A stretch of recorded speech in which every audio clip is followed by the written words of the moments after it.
It like. Did you mute yourself? He's not muted. He's not muted, y'all. All right, Swann, why don't you go ahead and tell us about yourself? All right. So tell us about yourself. Yeah. Okay, yours is great. His end's perfect. Okay. Okay, so Swann, look on your screen. Come on, talk to me. Anything? Yeah, there it is.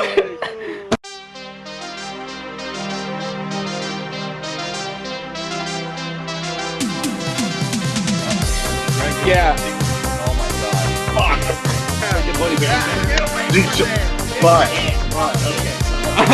I just saw.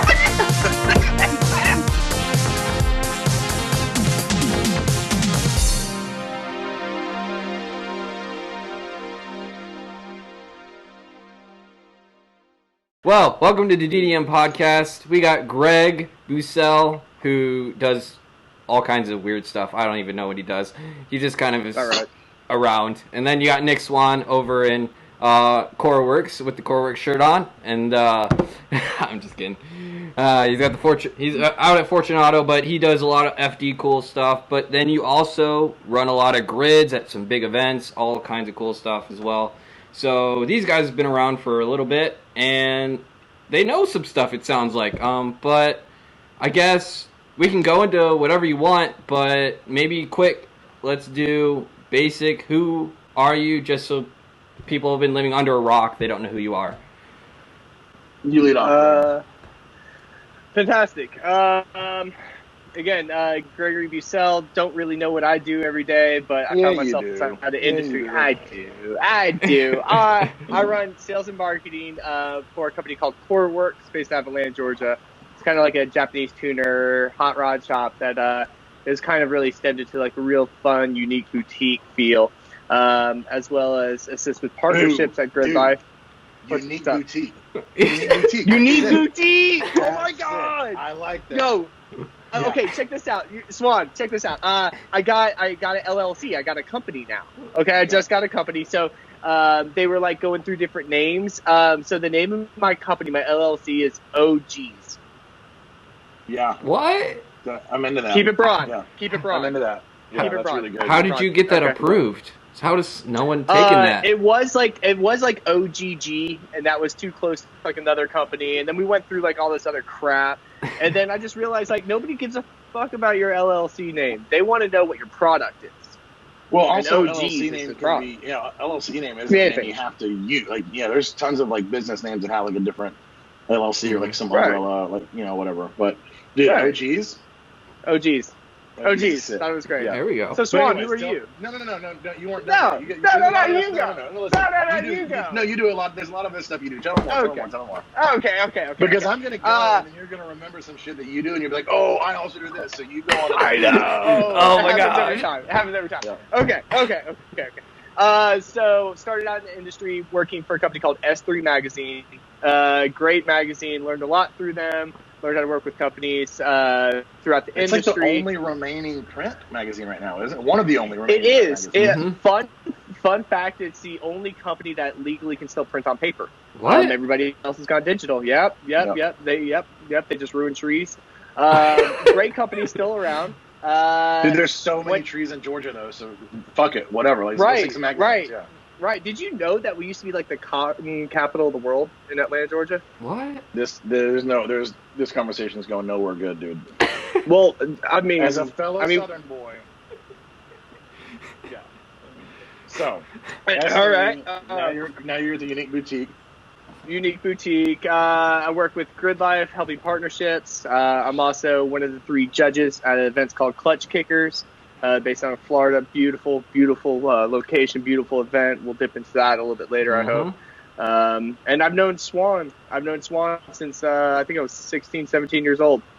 And so Swann and I we knew of each other. Yeah, we kind of we met.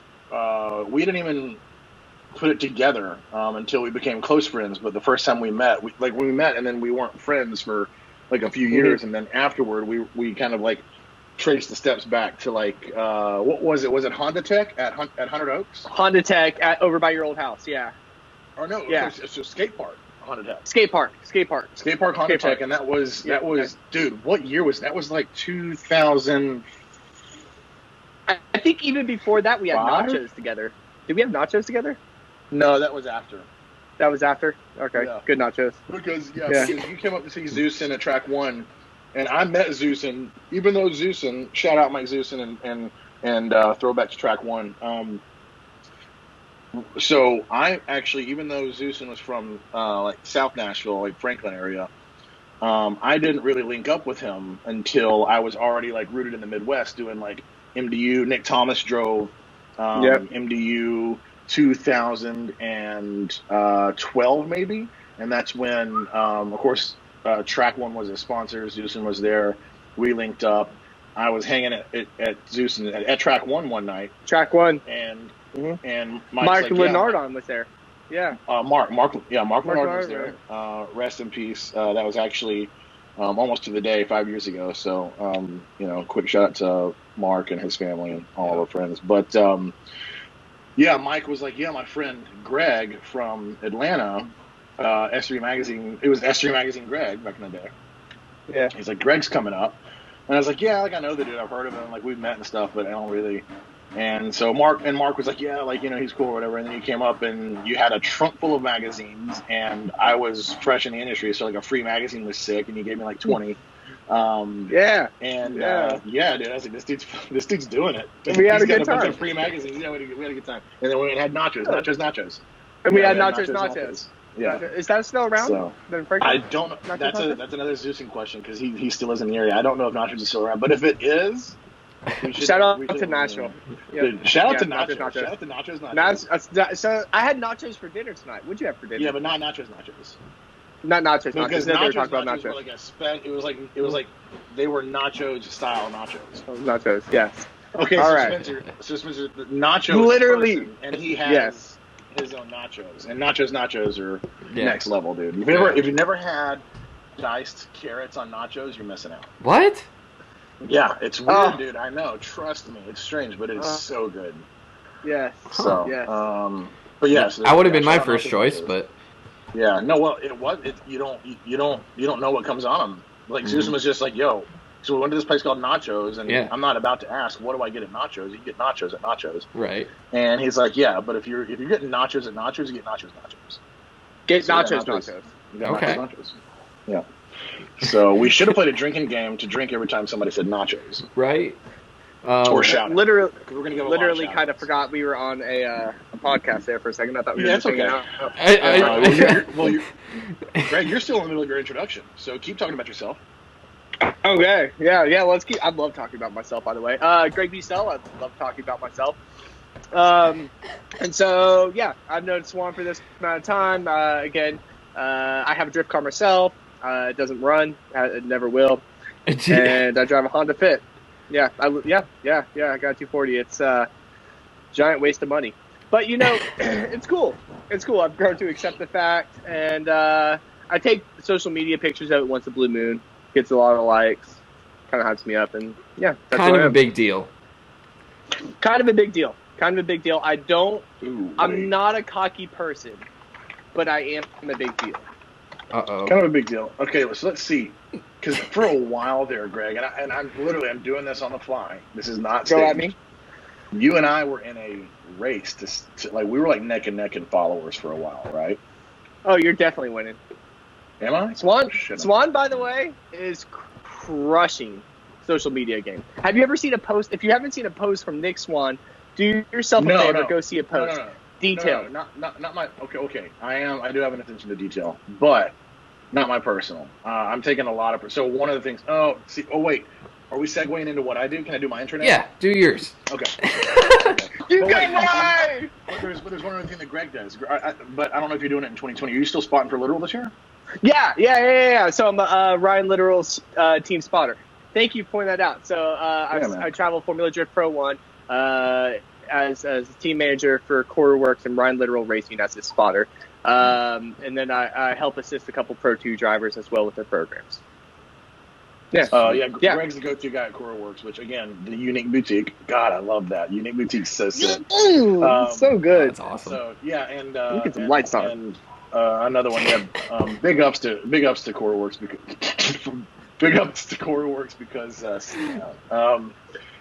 No, they do. I had to get some light on. They do a lot for the community and me personally, so I love everybody there. But yeah, so anyways, I'm Nick Swann, and I actually am wearing pants. It was not my intention to wear pants. I'm sorry. I apologize. I have pants. Where do you get off? I have shorts. I do that. Dress it up. I had to go yell at the kids in the backyard before I got on the phone because no one in my building is taking like the social distancing thing seriously. Dude, I had to. Dude, I had to. You guys are listen. being kind. Listen, I don't know who's gonna watch this, but like I had to call the police earlier that like Monday. Listen, if I'm lying, I'm dying, dude. Hand to God, I had to call the police on some people in my complex because they were having their kids were like playing like tackle football, and the parents were like sitting there watching, and no one was 6 feet apart. Like this was all happening within 6 feet. Like what? What are you doing, kid? And here's the thing, though. Normally, I'd be like, God, y'all are idiots. But but at that point, they're like a danger to everyone else. So I had to call the police, and yeah, it's just ridiculous. No, good for you. Hey, good on you. Yeah. Good on you. Yeah. I would have done the same. The same. I got laughed at actually the other day because there was a group of friends inside an elevator, right? And it's me and Sebastian and our two girlfriends. And their elevator comes up, and it's our turn to get on with them. It's a big elevator, but I say, you know what? I'm going to let you guys go, right? Right. And one of them goes, as the door's closing, he goes, he won't get on because we're black, and started laughing. And I felt so bad, right? I felt like running, and I like pointed at Sebastian. I'm like, Sebastian's Hispanic, and that's kind of the same. Like, I have Hispanic friends. Wait, so tell me, let me replay this. Yeah, right. Let's go. Let me get this right. So, like, you're waiting for an elevator. It's absolutely you, your Caucasian girlfriend. No, my girlfriend's white. Sebastian is That's like what Hispanic. Caucasian means. Dumb. Oh yeah. No. I thought you called her Asian. So your white girlfriend, Sebastian. Absolutely. Is Sebastian Hispanic? He's from one of the countries in Central America. We'll call him an islander. We'll call him an islander.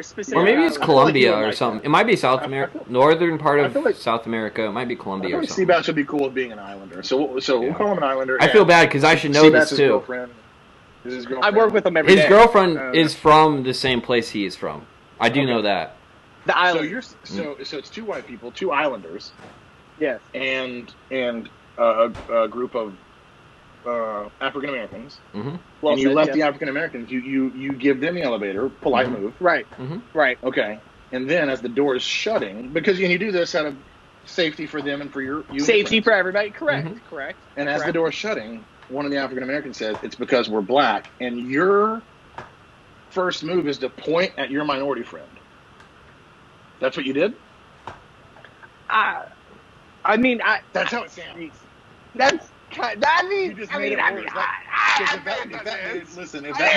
If that dude goes, oh, it's because we're black, and you point at the islander, he'd be like, oh, he's racist. That's whoa! But that's not what I'm trying to say. I'm trying to dig myself out of this one. Anyway. Wait, this is my intro, dude. Don't hijack my intro. All right, go at it. So what do you know? Where did we get this? Oh, you called the cops. I am Nick Swann. I called the cops. Oh, yeah. The kids. Well, I didn't introduce myself. It was a total unanimous call. Like, I'm not going to throw myself on the bus, dude. Like, I don't want to come knock and be like, yo, did you tattletale? I'm like, no, it wasn't just that guy. I'm going to point at Seabass. You're just hanging out the window.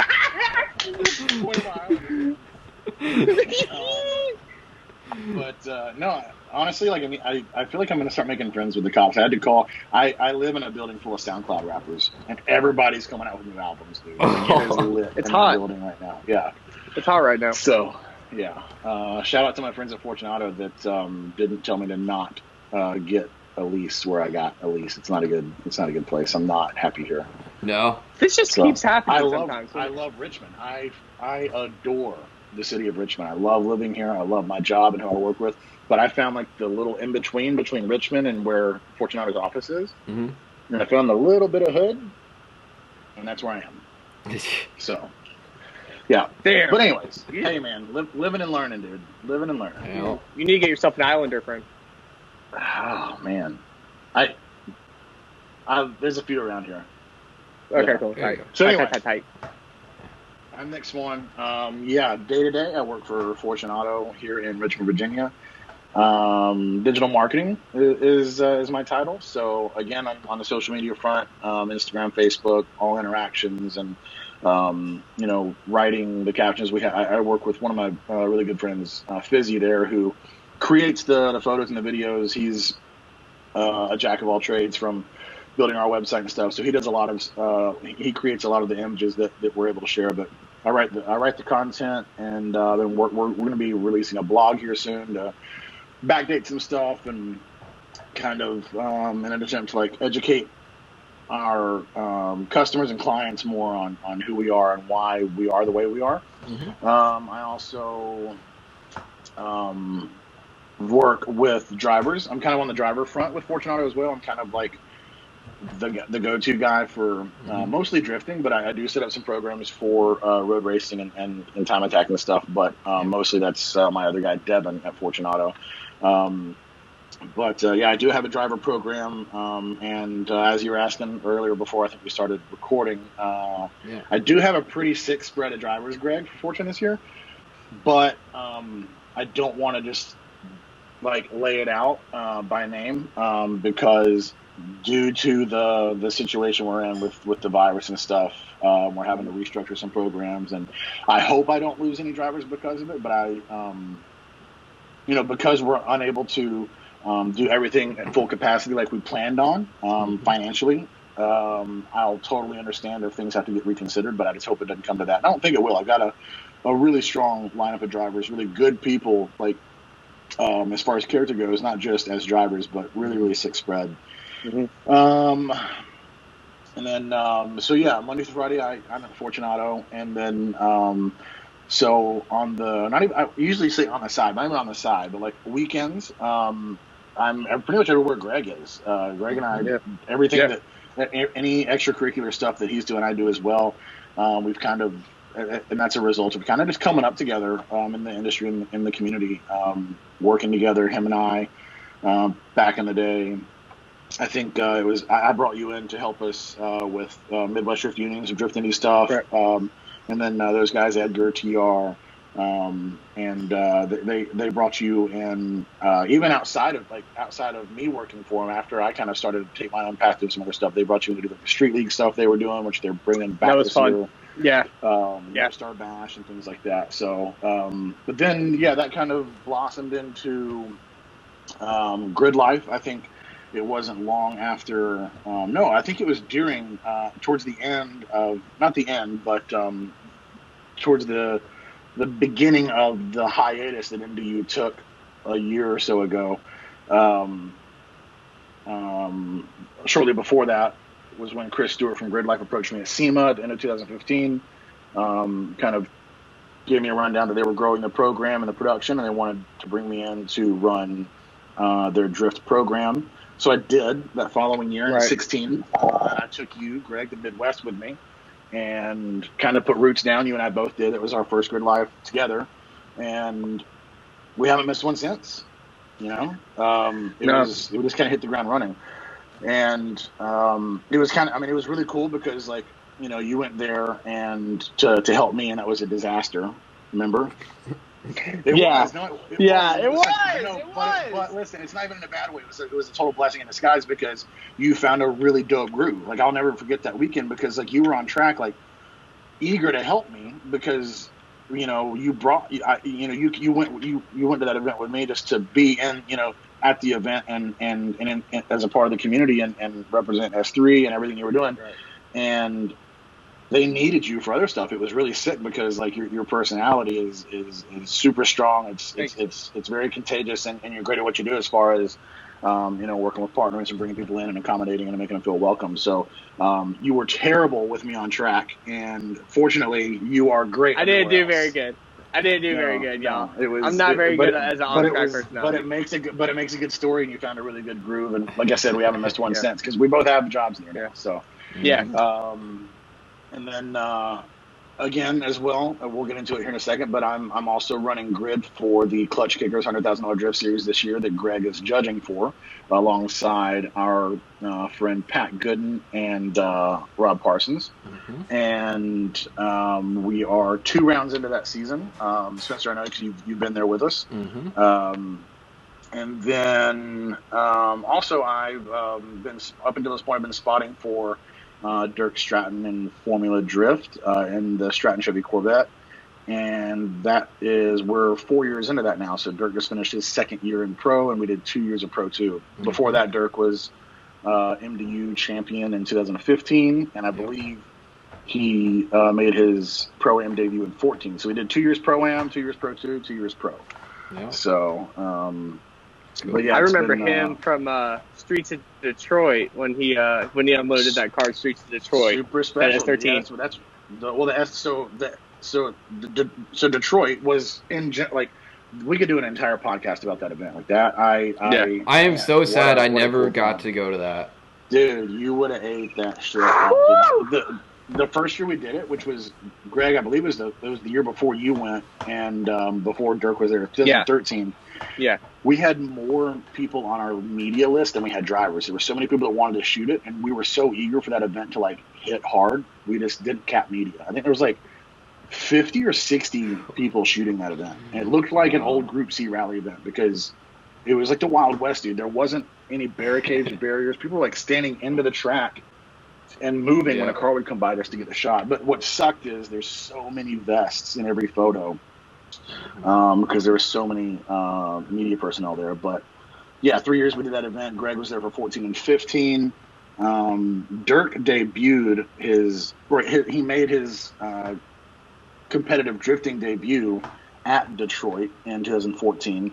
And then the same Corvette Dirk's been using in FD this entire time, he debuted that car in Detroit at that event in 2015. So it was really cool to see it grow from a street car, street car drift car to what it is now. So it's crazy. But yeah, so Grid Life Clutch Kickers. I also work closely with, and this will be my 10th year with Holly Performance. So we're really close with Holly Performance. I frontline their drift challenge that they have at each LS Fest West and East in Las Vegas and Kentucky.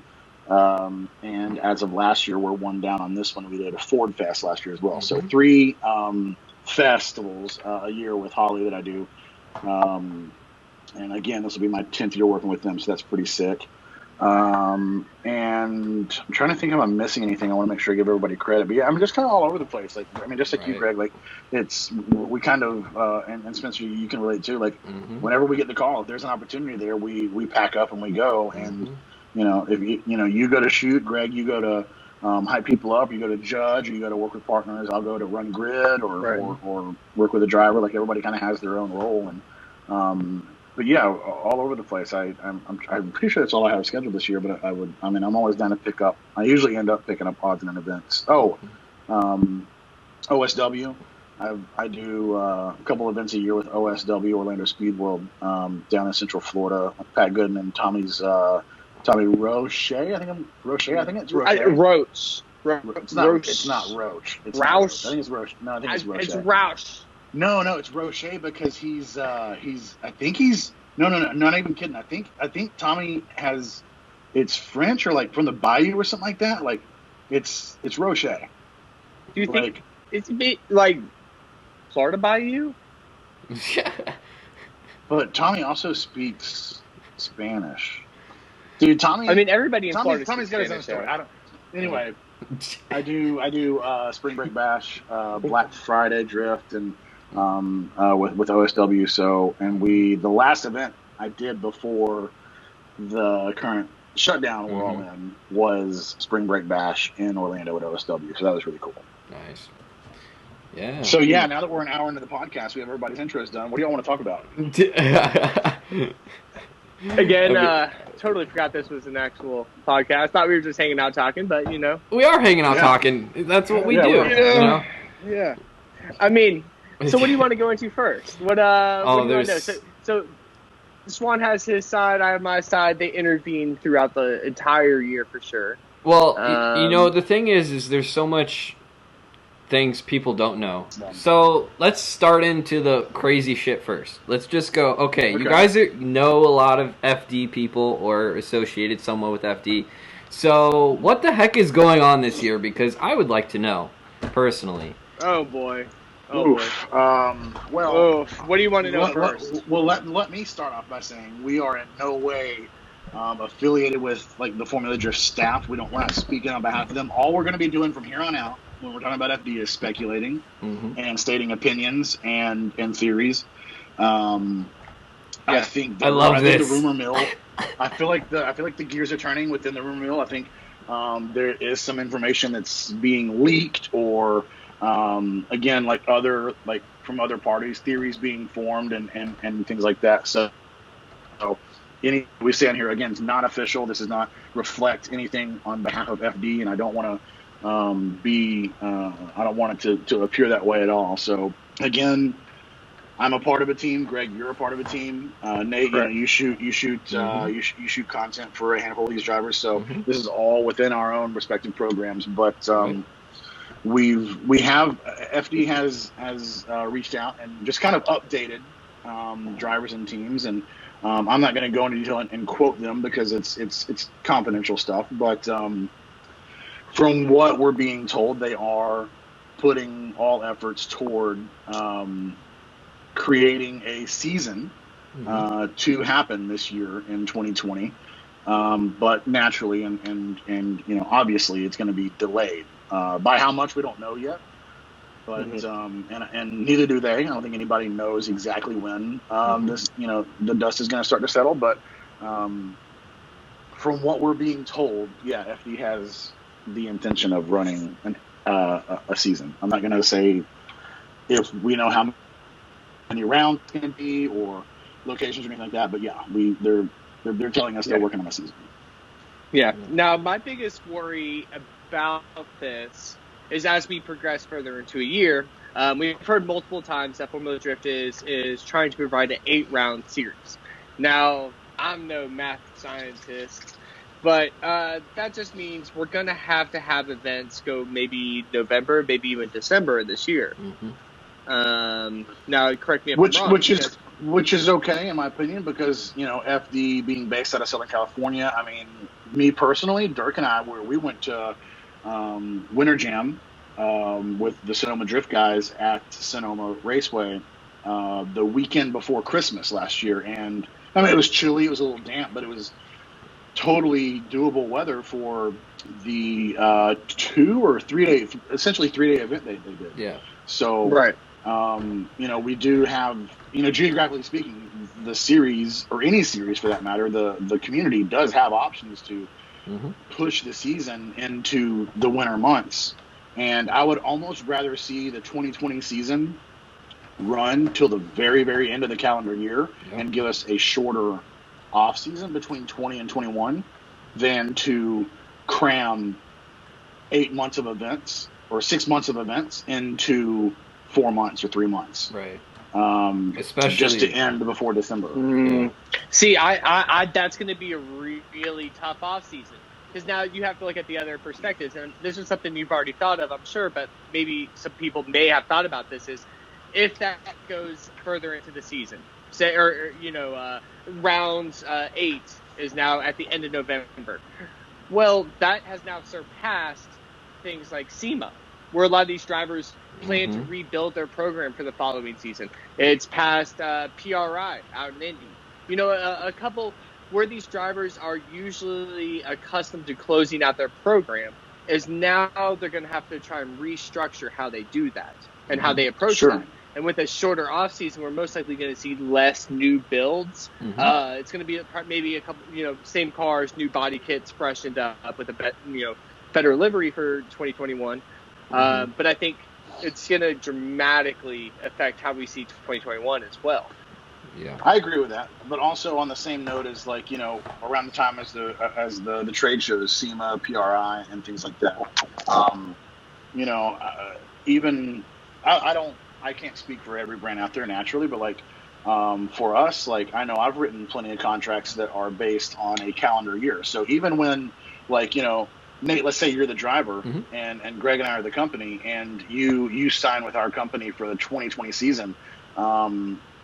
Even when you go to SEMA at the end of 2020, to attempt to build a 2021 program, you're still representing that brand in 2020 through December 31st. Even if you Nate, if you drove an FD in 2020 and then you go to SEMA and you're building a program for 2021, and after SEMA, still in 2020, you go to do Sonoma Winter Jam, or you go to Black Friday Drift, at OSW, or whatever. You're still representing those 2020 brands, all while planning your 2021 season. So I think where the events fall for the drivers and the teams is almost irrelevant.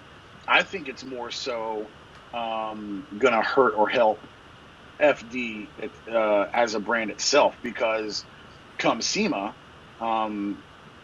if there are going to be rounds that for FD or for anybody, for Grid Life, for Clutch Kickers, for anybody that runs an event after SEMA, you don't have the statistics to hand over to potential partners, to the media for your 2020 season at that point. You're going to have to say we're still, we're 7 out of 8 rounds in, or we're 6 out of 8 rounds in, or whatever. And so, but here's the thing. Here's my thing about that. And this goes for all drivers. It goes for teams, media. It goes for everybody. And that is, we have the ultimate crutch right now. And that is that this is a worldwide pandemic. This is not something that we as an individual or as a team or as a company or as a driver, it's not like somebody dropped the ball and just screwed up their own season. This is everybody, literally around the planet. And it's the entire year, everything that happens this year is going to have an asterisk beside it.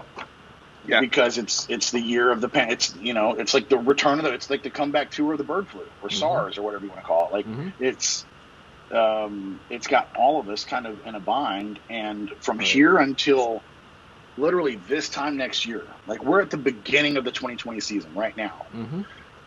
From now until this time next year, we're all going to be scrambling for the next 365 days to build a better 2021. Right. And so that's honestly, like, that's where my mentality is at. I think perspective and mentality is a very crucial thing right now for everybody in this time.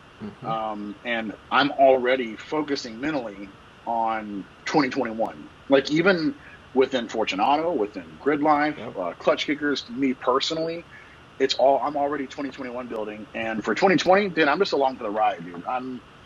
We're going wherever this wave takes us, dude, and we just got to hope for the best and just have fun along the way. But we're not really in control anymore, especially with everyone that's going to be rescheduling and postponing or canceling. Hopefully not, but there's going to have to be some stuff canceled, and it's going to get tough, dude, for guys like us, all three of us. Like, it's already tough. Every year we have to kind of pick our battles. You know what I mean? Like, we go to this event instead of this one, or we choose this series over this one, not just because maybe it pays better or because it's more exposure or it's more fun, but just as far as the calendar goes, you have to kind of take what you can get, right? True. That calendar just got a lot more crammed. Like, dude, there's going to be a lot of unintentional stepping on toes. It's going to be nuts. Like, they just rescheduled LS Fest. They just rescheduled the Clutch Kickers event. And all this stuff's getting rescheduled into the same 3 months of the year. And it's going to be hell. Dude, and Nate, speaking of those two, like the two initial reschedules.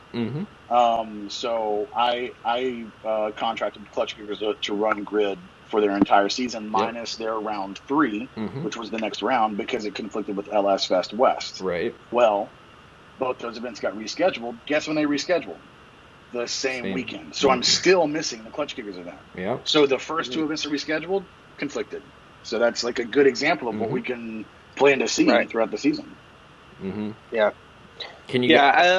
What do you see as like do you see a benefit this season by canceling the Formula Drift for 2020? Canceling FD 2020? Because we've heard some rumors, and you're in the same boat as me. We've heard all kinds of rumors. I gotta turn these up, but we're gonna start talking like this. Hang on. Oh, dude, yeah. I don't, because I'm okay. Here's the thing, though. These are rumors. Rumors. Total rumors. But dude, you know how the internet works, man. They want to quote you and say you said this or did this. Is there a benefit if they cancel? So if they cancel events, is there a benefit if they cancel events? And as an example, we'll use Formula Drift. How's that? Set that up a little more delicately. All right. Okay. Perfect. Is there a benefit there? I mean, you got to dig. Yeah, there are potential benefits for other series. It could be beneficial for the drivers if the drivers, were originally calendared for all 8 rounds of FD, and it conflicted with, with some homies or some family. They wanted to see, I can't make it because that's FD whatever weekend. Mm-hmm. FD cancels the season. Cool. All of a sudden they're available. They can make that event. There's always opportunities within. Not necessarily that it would just be universally good for the community. I mean, everybody has their own complaints and qualms with every event and every series in the world, but no, I don't think it would be universally good if FD canceled their 2020 season, but I can see it creating an opportunity for everybody else. Mm-hmm. Yeah, because there's a lot of gaps to fill. Yep. There's a lot of gaps to fill, and then you got to think on the driver's part, like, all right, a driver just negotiated an entire season with a brand for X amount of dollars or X amount of product or whatever, and all of a sudden that platform that they promised that they would market you on is gone. The first move is for that partner to pull out. The drivers want to get creative and innovative and flip it and say, hey, yeah, I can't do these events, but I was going to give you 8, but now I can give you 12. I can give you 12 events because maybe the events are more affordable to attend. Maybe they're closer to home. Mm-hmm. Maybe, with FD, just like we were talking about earlier, with off the record before we were on the call, if like when and I was talking about this with somebody else, but like if we're cramming a lot of events like FD events into a smaller time frame, you got to keep in mind we load in on Wednesday, we're practicing on Thursday, we're leaving on Sunday, and if for any reason we end up doing an FD round back-to-back weekends, you leave on Sunday, you're in another city in 2 or 3 days. You can't even. What's the point in going home at that? No, point? you don't go home. You don't go home. You drive. You unload leave, at the track then on you Tuesday. head to the next track. Mm-hmm. That's exactly it. So you might as well, What happens if you have to do that for like 3 weeks straight, or every 2 weeks? You have to do it every 3 weeks straight. A lot of people can't do this. What if you wad your car up a lot of people the can't first do event? Right. Well, I mean, let's not even go there. Let's go into a scenario where a person, their car is perfect. All 3 of those events. Theoretically, the car is just flawless. Okay, no issues with the car. But we have let's say 3 back-to-back events. Guy's car's always clean. Guy's car's always clean. Guy's always good. Okay. Dude, Dye windowed his motor in St. Louis last year. Puked oil everywhere. And that car came. Dude. And that car came off the flatbed looking like a show car, dude. Like it was about to go on a SEMA booth. It always looks so good. Always. I love that car. Shout out Dye. I do love that car. Yeah. Dye. But Dye, if you're listening. If you're listening, new livery. That livery is sick, but it's old. Update it. Floor is yours, Greg. Floor is yours. No, you should probably. Ooh. Okay. Okay. Woo! So you have Dye, okay? You have a solid team. You have a solid program. Everything's there. Alignment. It's not your first rodeo. There's certain drivers that aren't going to be able to do 3 back-to-back weekends. Like you said, we leave on Sunday. We now progress. We're driving to the next town. Say the town's 1 day away. Tuesday we're unloading the car. Wednesday we're prepping it. Thursday we're practicing. But we're doing that 3 weekends in a row. A lot of these guys can't really leave their business. Like, I don't want to speak for anybody, but a lot of these guys are business owners or they're shop owners. And leaving their business now for 3 weeks is almost close to impossible. Let alone you can make it more just broad. The drivers, right? Yeah, you can make that statement more broad and say that you can broaden that statement by saying that the majority of drivers and teams and the team members within FD, the majority, not all, but the majority of them have gigs back home, 9 to 5s, whether they're relevant and related to drifting or motorsports or not. Everybody's got something to get back home to that generates the money for their program. Yep. And if any traveling series does even 2 back-to-back weekends, it's going to create a lot of ripples, that travel all the way across the country. And go ahead. You have people, just like you're saying right now. We use Dye as an example. Dye has 2 cars. He also has the Ineos vehicle that he was using for certain Pike Peak runs, and track, and stuff like that. So now, say we're doing 3 back-to-back weekends, that's blocked out his schedule now where he cannot use those weekends for any other activations. He now has to squeeze 2 cars activations in a shortened period of time. Mm-hmm. Well, yeah, I mean that is a concern. I really it's a smaller one because if it's some sort of like appearance or whatever, you can always send the car and a team to kiss babies and shake hands and stuff like that. But like as far as but again, I was just shouting Dye out because the car's clean, but he's a good example here because Dye is also a driver for other types of motorsports, right? Mm-hmm. And you don't get a seat in a Lamborghini series or in a sports car series in a Lamborghini, or you don't get a program to go drive Pikes Peak Hill Climb without partners and obligations. And now those obligations become double booked because of this new season. So not only what you were saying, Greg, about having activations with another car or a partner, but performing like as his career. I don't know if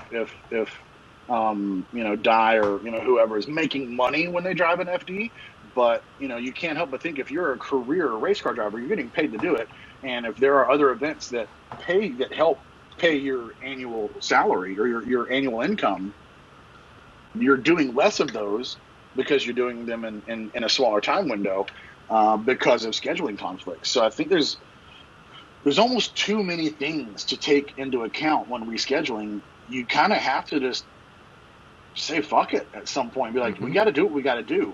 And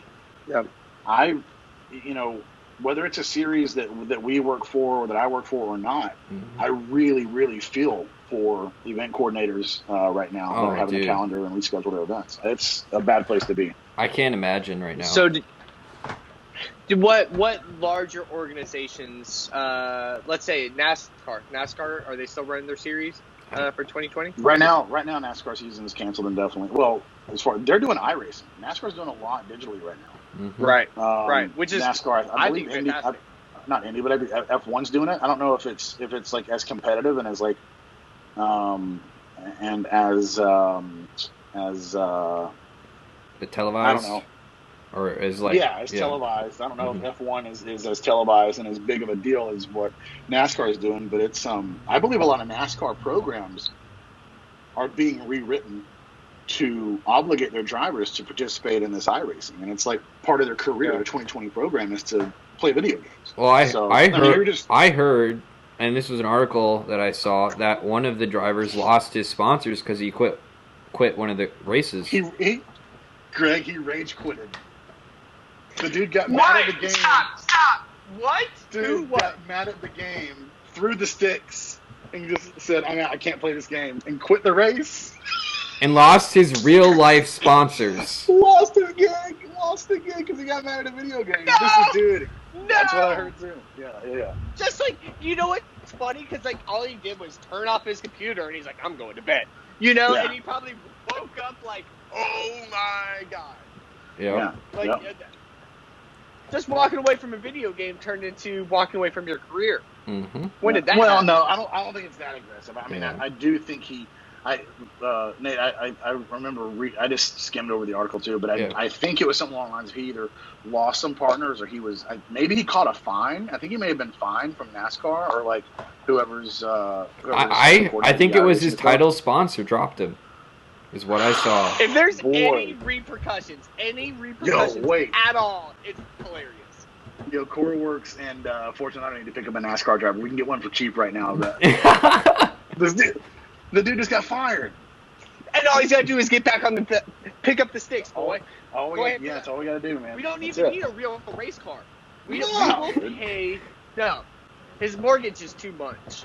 I'll pay his electric bill. I'll pay his electric bill. Yeah. No, I'll give him some coilovers. I'll give him some coilovers. You give him like an e-brake or something like that, dude. We'll pick up a NASCAR driver for 20. We'll make this work. Yeah, we got this. We'll figure it out, bud. So, you'll have you covered by the end of the game. Oh my gosh. So, I'm bummed because now this is the one concern that I have where I kind of led by example of saying have other racing series. It definitely canceled this season. It's because we look at other large sporting events as a platform. Mm-hmm. I feel like Formula Drift will follow other large sporting events, be it MLB, NASCAR, music festivals, things of this nature. So, my one concern is it takes a lot of money to put on an event like Formula Drift. Yep. And if we're looking at a trend that's going on with other large sporting groups, title partners, title sponsors are pulling out from these organizations. Yep. Which results in them ultimately canceling their season as well. Mm-hmm. Whether it's for COVID or not directly, it's financially. Mm-hmm. So that's another factor that has to play into effect. How efficient, is Formula Drift going to guarantee us a high-quality event, if that is to happen? Yep. Okay. B, we have to remember the events now need to adapt. They need to adapt on how are we going to have social distancing at these events? Because you have to remember, if we put on this event later in the year, we're still not going to have a cure. Mm-hmm. We're not going to have a vaccine. This is why major title partners are pulling out from these high-volume attendance events. Because we're still scared as Americans. We're still scared as humans around the world to attend somewhere in a high capacity of of individuals, because there's no cure for this yet. There's no vaccine. Right. And I think we're not really going to see a lot of these higher attendance events going on until we have some type of future seeing a vaccine. Yeah. And that's the scary part for me. So if we do host these events, is it going to be close to the public, which is one concern? Is it going to be like just live streamed only? How is that going to work? How is that going to affect our programs, our on-site activations that a lot of our pro drivers contribute to? Hell, even the autograph signing. Autograph signing is huge for our team and our drivers because that line is fuller than anything else I've ever seen in my entire life. Yep. The line for autographs wraps around the pits, and that's a great activation for our team and drivers. Mm-hmm. So there's a lot of questions that go forth of, if this series goes on this year, what is the series even going to look like? Right. So for me, and this is my opinion on this is my opinion from like the adapt or die perspective, because that's where we're at right now. We're as far as like, hey, we want to get shit done, we're DEFCON 1. Like it's like at all costs, let's try to get shit done, but within reason of safety and being mindful of our health and everyone else's health. And the best way for me to set it up is the analogy of, you got board games and then you have Xbox Live. Yeah. So the autograph signing, the being at the event, the getting the posters, the getting the swag, that's all very analog. It's very in person. It's very old fashioned. Not to say that it's on its way out. It's not. Everybody's always going to go to these events. I'm not saying it's on its way out. But I'm saying, as far as an adaptive procedure goes, as far as an adaptive approach, make it more digital. I believe it was Colleen. Colleen at one point, I don't know if she was doing social for FD or somebody within FD, but she did either on Instagram stories or Snapchat. She was doing digital autographs where she would take whatever device she was using, a phone, the iPad or whatever, to the drivers, and they would sign the screen. And you could take that a step further as a driver or as a team manager like yourself, Greg. Like, you can set time aside with Ryan, or I could do it with Dirk or whoever, with whatever driver, and do personalized messages over the phone for some fans. Like, hey, first 50 fans, or I'm going to randomly select 50 fans or 100 fans that yada yada this post. You can help it build your social following and get people to follow you or comment or however you want to do your promotion, and they get personalized digital autographs over the phone, like a Snap or like an Instagram DM or something like that. As far as the event series coordinators themselves, there's so many digital interactions that can be done that aren't being done because there's no need for them. There wasn't any need for them before now. Yeah. But and I know a lot of. I know this has come up in the past. This topic or this idea. So it's not my idea, but it is something that I've kind of curated into my, like, I have my own like approach to it. But a lot of drivers and series and individuals have talked about this as well. So I'm not spoiling anything by saying it, but like doing some sort of like fan voting. Like let's take Final Bout for instance. Shout out to Final Bout, by the way, because they did a great job holding the special stage West at Willow, the Streets of Willow. Yeah, at Willow. And it was drivers, crew, media only. There were no spectators, but there were so many people came from all over the world for this event, and they still did it. And I think they pulled it off really well. I don't think anything was. I don't think they pushed too hard or did it in bad taste. So good job on those guys. But take something like Final Bout, for instance, that has a structured team drift like program, like competition, and sure, you have your panel of judges on location, and this could be adapted into clutch kickers or even FD or whatever. But I'm using Final Bout because it's like a team thing, and the criteria is a bit different from traditional like 2-car tandem. But doing like a fan, like a fan or follower based favorite, right? And it's like live stats. And, you like if you want to, if team whoever, if Garage Moon Power, the 3 or 4 cars of Garage Moon Power, they make a run, everybody that's tuning in and streaming this live gets to vote 1 to 10 at the end of the run, right? So like it's not the only judging scale, of course, because it's going to be totally whack because. Let's just face it, everybody on the internet, majority of them, they're not really good judges of drifting. Right. So you could have them chime in, and it could be like a bonus points feature or something like that, or you win whatever. Like you can average it like a bonus award, like, hey, fan favorite or something like that. Fan favorite award, or you can soften the blow of those points to where it doesn't dictate whether somebody wins or loses, but still credit the fans as well as the drivers. Right. FD could do it. Hey, of that last battle, who was you guys tuning in? Who was your favorite? Who do you think won? Clutch kickers could do it. Grid Life, we could do all kinds of cool shit with Grid Life because it's just a hot grid, dude. And we can get the drivers if we at one of the festivals hey, going into this event, drivers, we're streaming this event, and we're doing like a live vote for the fans' favorite pairing. So pair yourselves up, guys, and let us know your team name or let us know how to set you apart.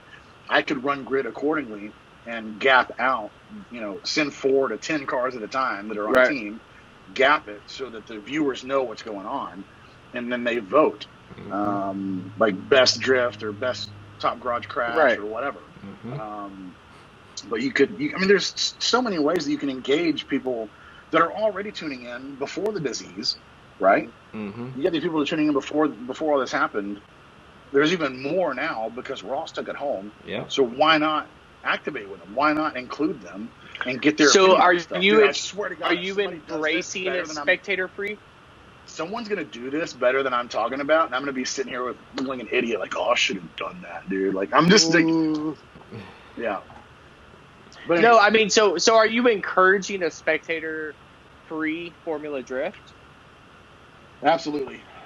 Yeah, absolutely. Yeah. I'm encouraging drivers, teams, and staff-only events. Dude, if I had to make a decision right now for the rest of the year, I would agree. There's just at what point is it okay? And see, that's another thing. No one's, and this is a discussion I've had with a few people. No one is going to want to be the first. Dude. It's like and I was talking to I was actually talking to Andy Seehausen earlier today. He was working on building a car for clutch kickers as well. But we were talking about like nobody's going to want to be the first. He's not for him to drive, but we know Andy's a great fabricator and car builder. He is preparing a car for a driver in clutch gears that should be debuting hopefully at the next round for the rest of the season. But yeah, as far as like getting back to business and back to a season, whether it's music festivals or concerts, whether it's motorsports or sporting events or whatever, no one's going to want to be the first, that sacrificial lamb that's going to say, I think it's okay, let's do this. And then, 100 people get sick? You don't know what's going to happen. Yeah. Or if you do decide to be that brand and say, all right, we're going to have this event and we're going to open it to spectators. If you open it to spectators, that immediately becomes a factor in your budget. And you're going to have a number. Everybody's going to have a number. We got to get this many spectators to offset this cost. 10 people show up. You know what I mean? Well, so now let's look at this. So the benefits of not opening an event to spectators. You don't have to worry about concessions, which usually the track is a way to make their money on that. So no concessions, no ticketing, no security, or minimal security. Mm-hmm. Cleaning is a lot less because there's no restroom cleaning, things of that nature. So a lot less is going on if we're not doing autograph sessions. We can cram a whole drift event in during the day even, so they don't even have to pay for the rental that to be extended to the night and turning on the lights. So it could be cheaper for Formula Drift to run these events, but they would still have to offset some cost for spectator. So do you think Formula Drift would go from a free streaming platform to a pay-per-view event? No, I don't think. I think if FD did a pay-per-view type of like pay it to watch it, dude, the kickback, the that would not be received well. I don't think anybody would receive that well. You had the Cletus McFarland guy just ran a $15, 500 lap thing in Florida. I watched it for free. I watched it for free as well. But that's besides the point. I'm sure he said. But okay, yeah. I didn't. But I didn't get a hookup. I literally got on YouTube and I watched it live for free. Same. Somebody else was streaming. Yes, it wasn't protected. Nonetheless, I think somebody else did it. Yeah. Ooh, I had no idea. Bad. No idea. I'm sure they caught it. So, nonetheless, I caught like the last 15 minutes of it. It was great.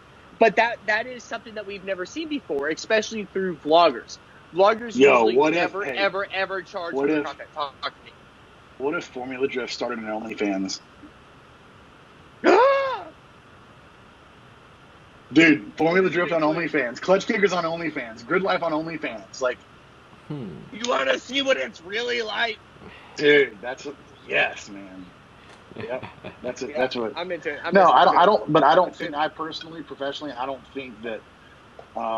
Because honestly, dude. Again, creating that digital platform to tune in and stream it live for free. You could potentially, with the right approach and the right program, your brand that's streaming an event can make more money and get more support by activating with sponsors, partners, airtime than you can by viewers, in my opinion. Because if you charge a view, you're going to get less people. You're going to have more resent, right? People, I'm not going to do that. Like, whatever. I'll just wait for it. I'll just wait for the highlight reel, or I'll just watch Instagram stories or whatever. Like, nobody's going to pay to watch it. But if you get a partner to pay to advertise on it, and you just do it for free, you're going to get more views, building the value of the production for that partner who's paying. So what? Again, this is not even rumor. This is what goes on. This is my opinion.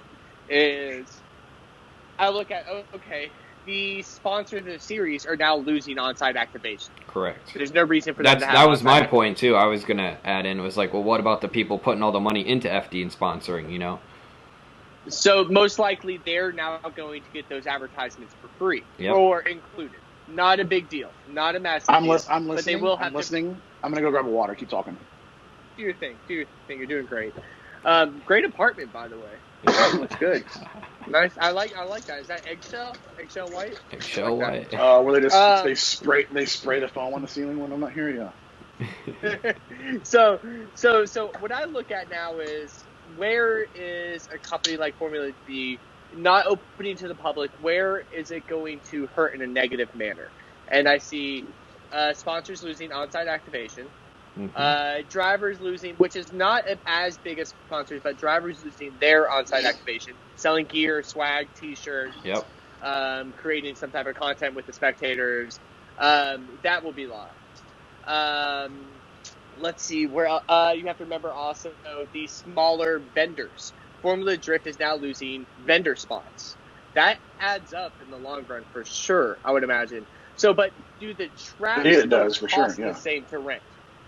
So is the track rental cost still the same? Yeah, probably.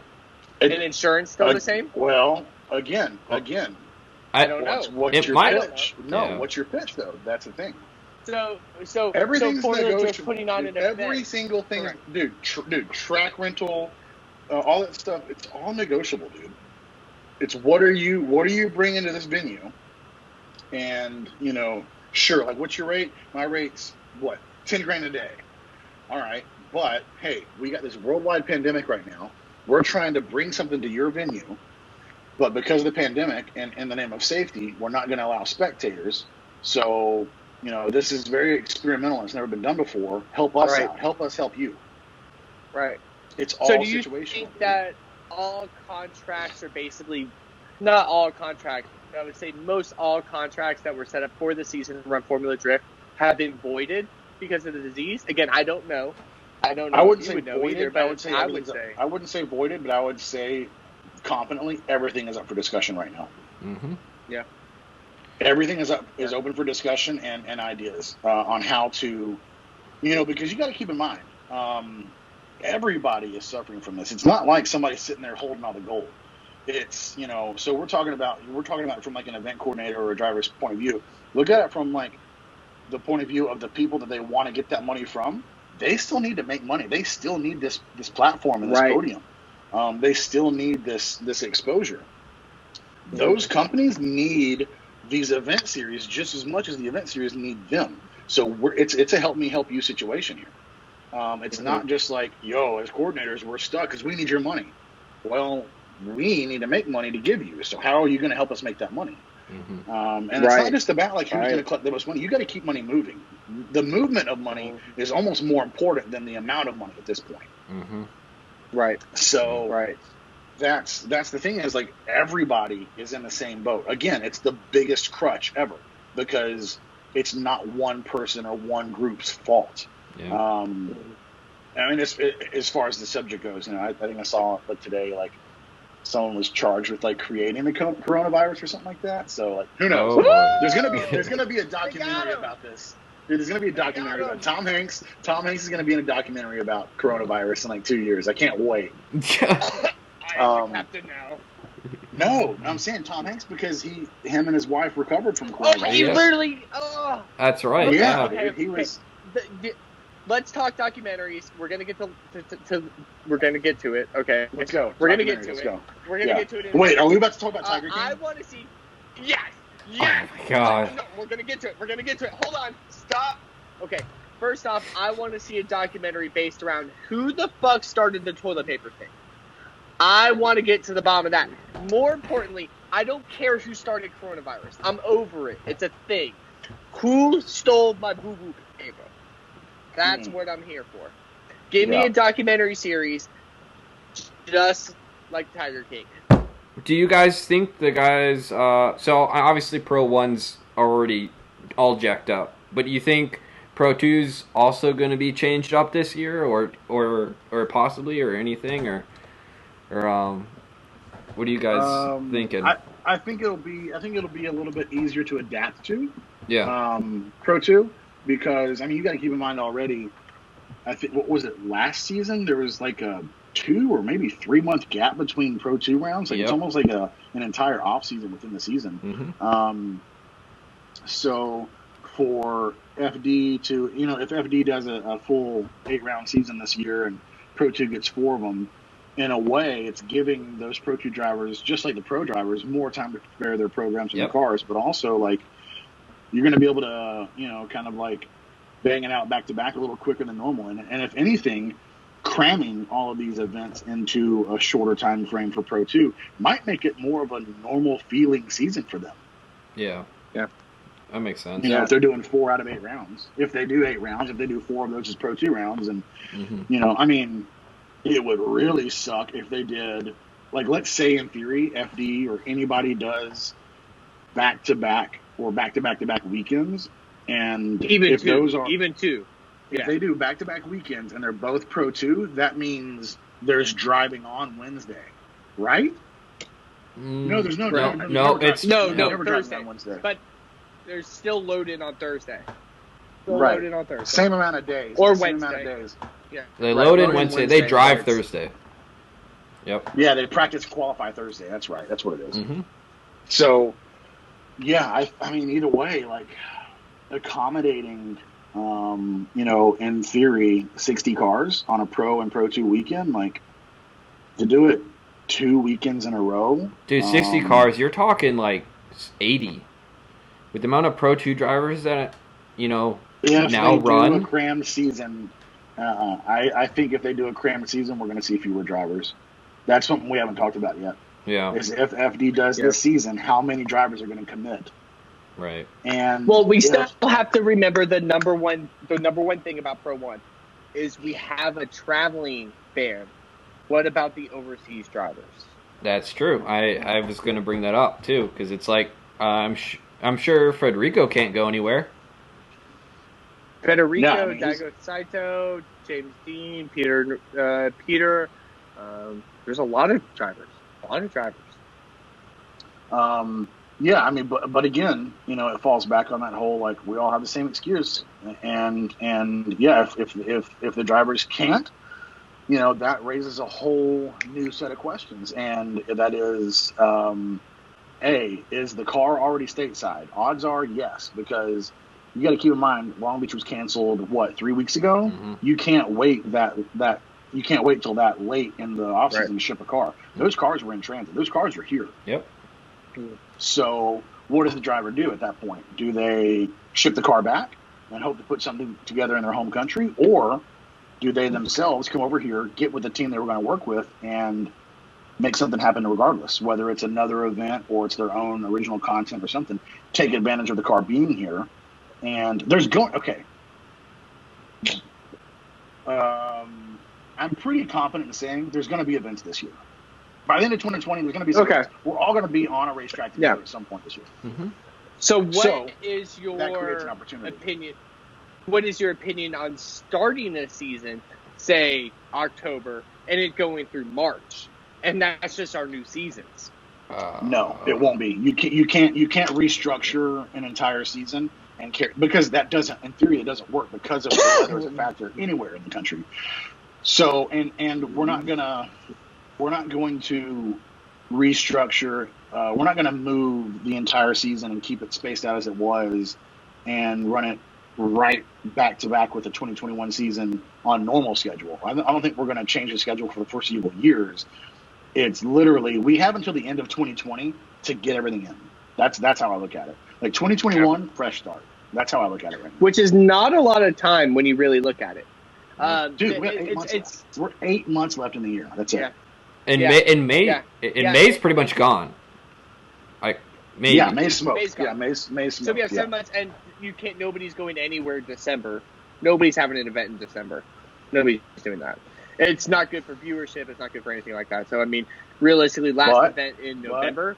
But again, I got to disagree with you there because people do events in December already before the pandemic. But also, this is the year of adaptation. So even though they haven't done it regularly in the past, or there's not many events in December, there will be this year. Oh.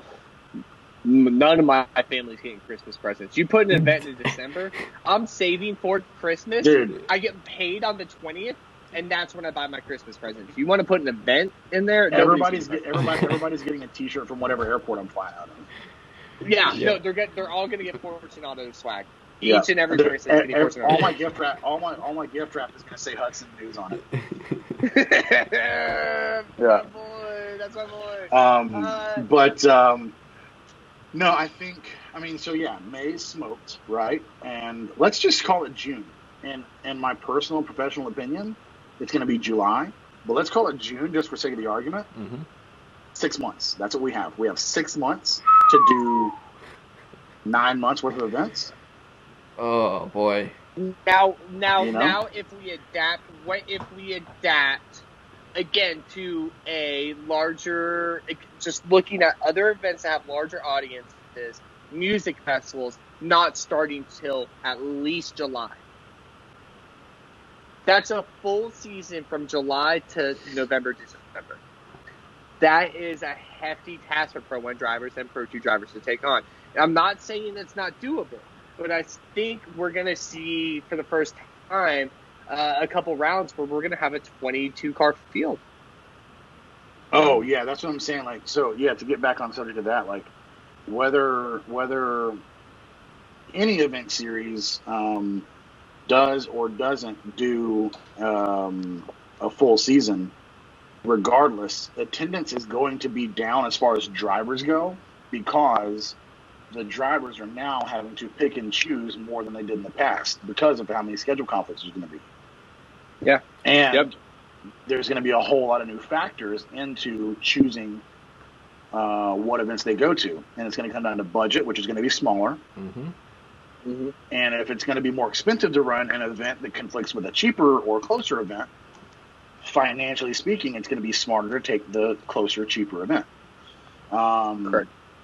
And then you got to think about other things like with Formula Drift, since we've been talking so much about it, they do you can pay for the entire season. Clutch Kickers do the same thing. You can pay for an entire season. Clutch Kickers doesn't have to adapt as much as FD does, being a 5-round series versus an 8-round series, mm-hmm. being a traveling series versus a non-traveling series. But FE, for instance, 8 rounds traveling series.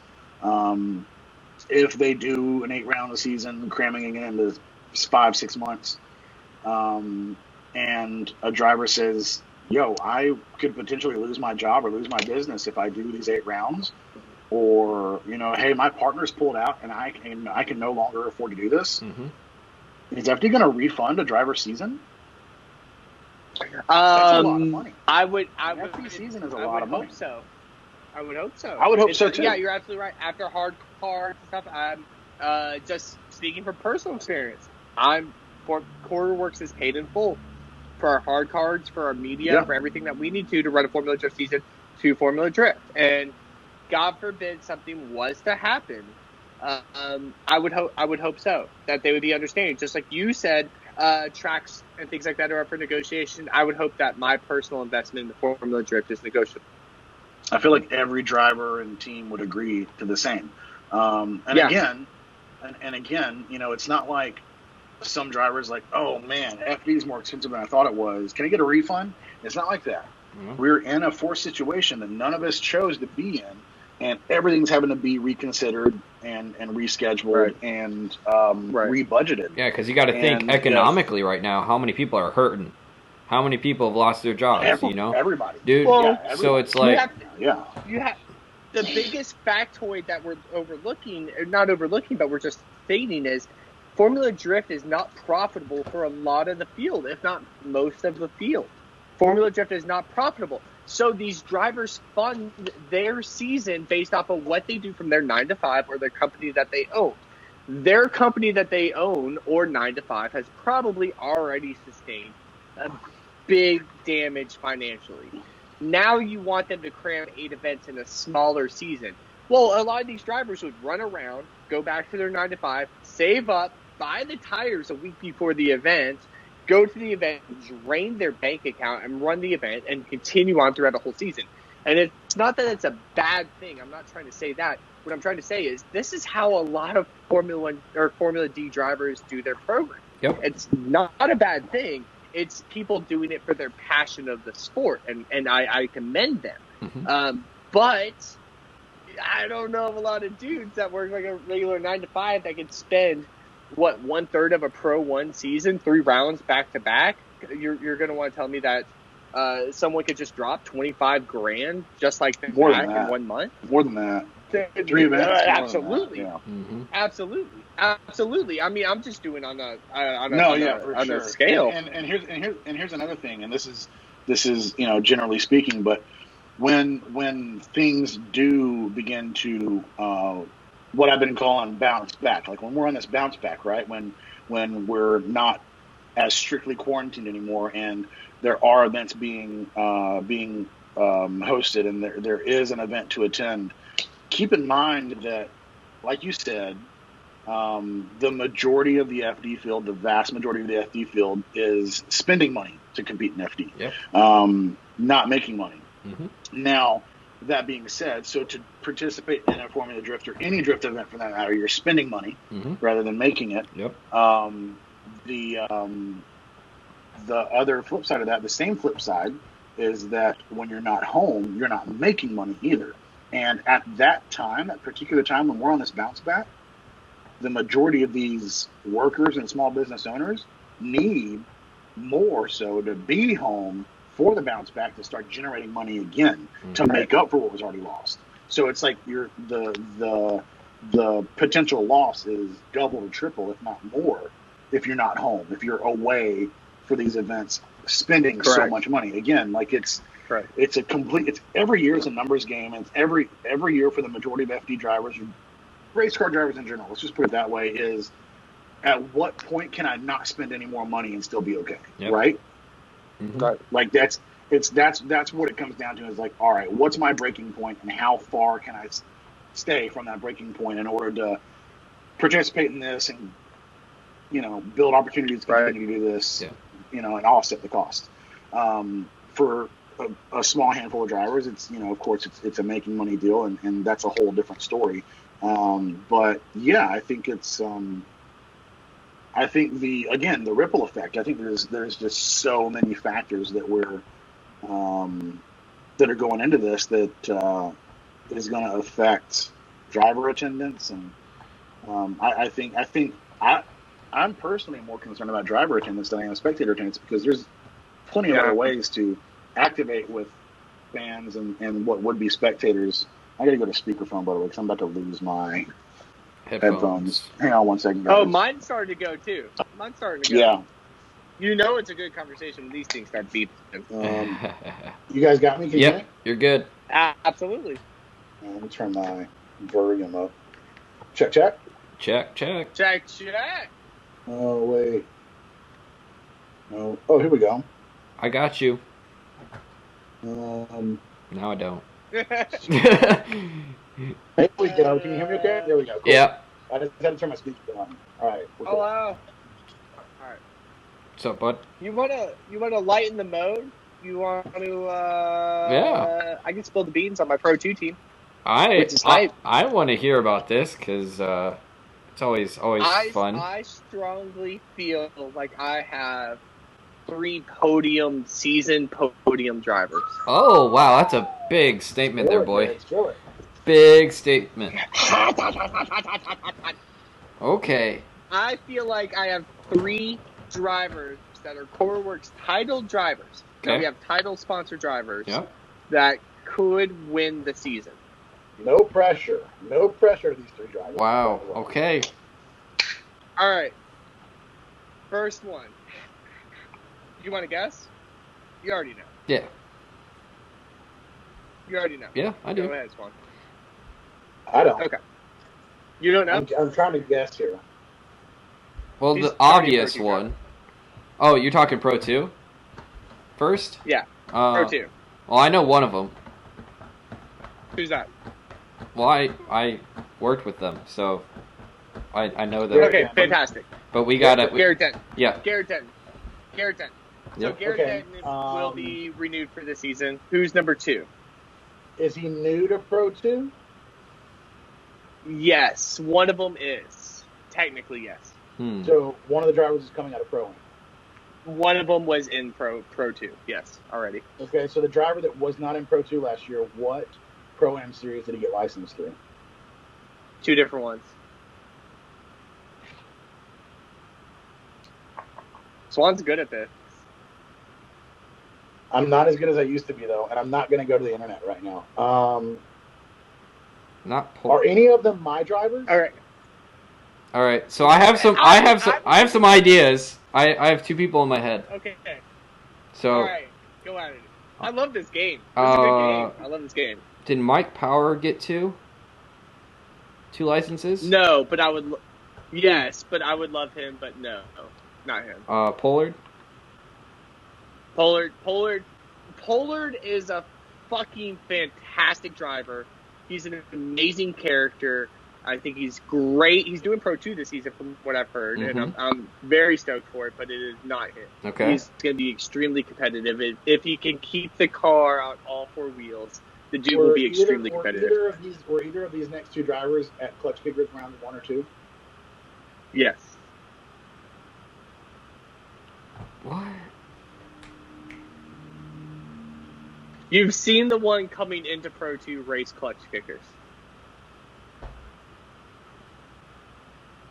BMW.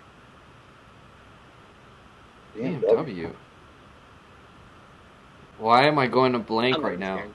How do I not? Oh, Novak? So, we got Novak this year. Okay, yep. And you got Novak. So the nice thing is, in Alex Hilbrun's old car, yeah. So Ooh. Novak is a phenomenal driver. You've seen Novak run. Novak just came out from second place last round. He podiumed with that car. The first time he drove it. The second time he drove it. Yeah. Yep. Or the first time. He said that was the first. I think he said he did like a burnout. He did donuts. First time driving the car. Yep. And he podiumed with it. Please tell me, please, you're doing a new livery for this car. Absolutely a new livery. Thank God. It's not like a Super J style or anything like that. It is a very good style. It's a Tandem E46. It doesn't need to be J style. Yeah, it's a great, fantastic car, killer program, phenomenal driver. Could potentially top 3 this next season in that car. Novak's an animal, and that car is really good too. Novak's a really good driver. So, and again, Garrett Denton, you have to remember, already did top 3 last season. Yeah. So we have 2 drivers there that are extremely strong. Yeah. Okay. The third driver is one of my most excited. What am I most excited to tell you? And I haven't even told you yet. Was he at Clutch Kickers as well? No. One of the best drivers you've ever seen drive. Is this a Pro 1? One of your favorite. He's ran LS Fest. So, is this Pro 1 or Pro 2 that we're talking? Pro 2. Oh, so you got has he podiumed at LS Fest? Should have. He should have won everything. Car didn't work. Car didn't work. There's a couple people I can think of right now. Caleb Plumbat. Goddamn, man. Fucking seriously. Should have won LS Fest. Hurst? West. Oh, West. No. Oh, LS Fest West. Oh, LS Fest West. So he's a West Coast boy. No. Wait, did you pick up Bay? Yeah. Yep. Title sponsoring Bay. All right. You picked up Blake Olson. Dude. Yeah. There we go. So we were lucky enough to be able to work out a deal with Blake. We're going to be able to help him out with his program. And we're going to title sponsor Blake. I was working. I was trying to put a program together with Blake as well. Right. I really want to still, but we don't offer a two-way or three-way coilover for the E92 for the M3 because, and I believe it's either the front or the rears, but the control. So just a little bit about Fortunato. Like we don't really do inverted stuff. So like on our 2- and 3-way sets, the lines will always exit from the bottom of the shop. Yeah. So that kind of limits us to how many applications we can create 2s and 3-ways for, and we're unable to do that for the E92 right now. So I don't want to. I personally think that Blake or anybody could do fine on a 510 series coilover like we offer, single adjustable, but drivers know what they want. I think Blake's very mechanically inclined and educated, and he knows what he wants and needs from that car, and I'm not going to limit him on that. So I wasn't able to, like, I would love to prototype something for him or even do like a one-off just to get the program, get our brand on his car. It is one of my favorite cars ever. And it's cool. As much of an ass clown as Blake is, he's a phenomenal driver. I love the dude to death. Right. He's a phenomenal driver, and the car is sick. I'm really looking forward to him driving for you guys this year. Thank you. So I'm gonna do what I can to get him in 2021, though. He knows that. Please, because so those are my top 3 podium winners, and I feel strong about it. I feel like they each have their own unique style. They have unique contributions to the series. So I think they're going to do phenomenal. Yo, what if Corey gets a 1, 2, 3 podium this year? Can you hear us now? Yo, what if Corey Works gets a 1, 2, 3 podium this year? Woo! Yeah. That'd be a good night. Yeah, that'd be a good night. That'd be a good night. It's so this is the one cool benefit of what Nick, Swann, and I do. We get to represent companies, but we also get to see these younger drivers come up through the ranks. So now Swann and I get to see kind of the talent coming up through the series. Not as much as we used to. Like when you and I were doing more stuff with Pro-Am, we were right there on the front lines. It was really, really cool. I do miss that. Like, yo, shout out to like any Pro-Am like series that want to bring Gregg and I in. Like, I love being in the mix and seeing these up and coming drivers. That's what I love about Clutch Kickers too. And there's a lot of up and coming talent as well as already established talent at Clutch Kickers, Grid Life as well.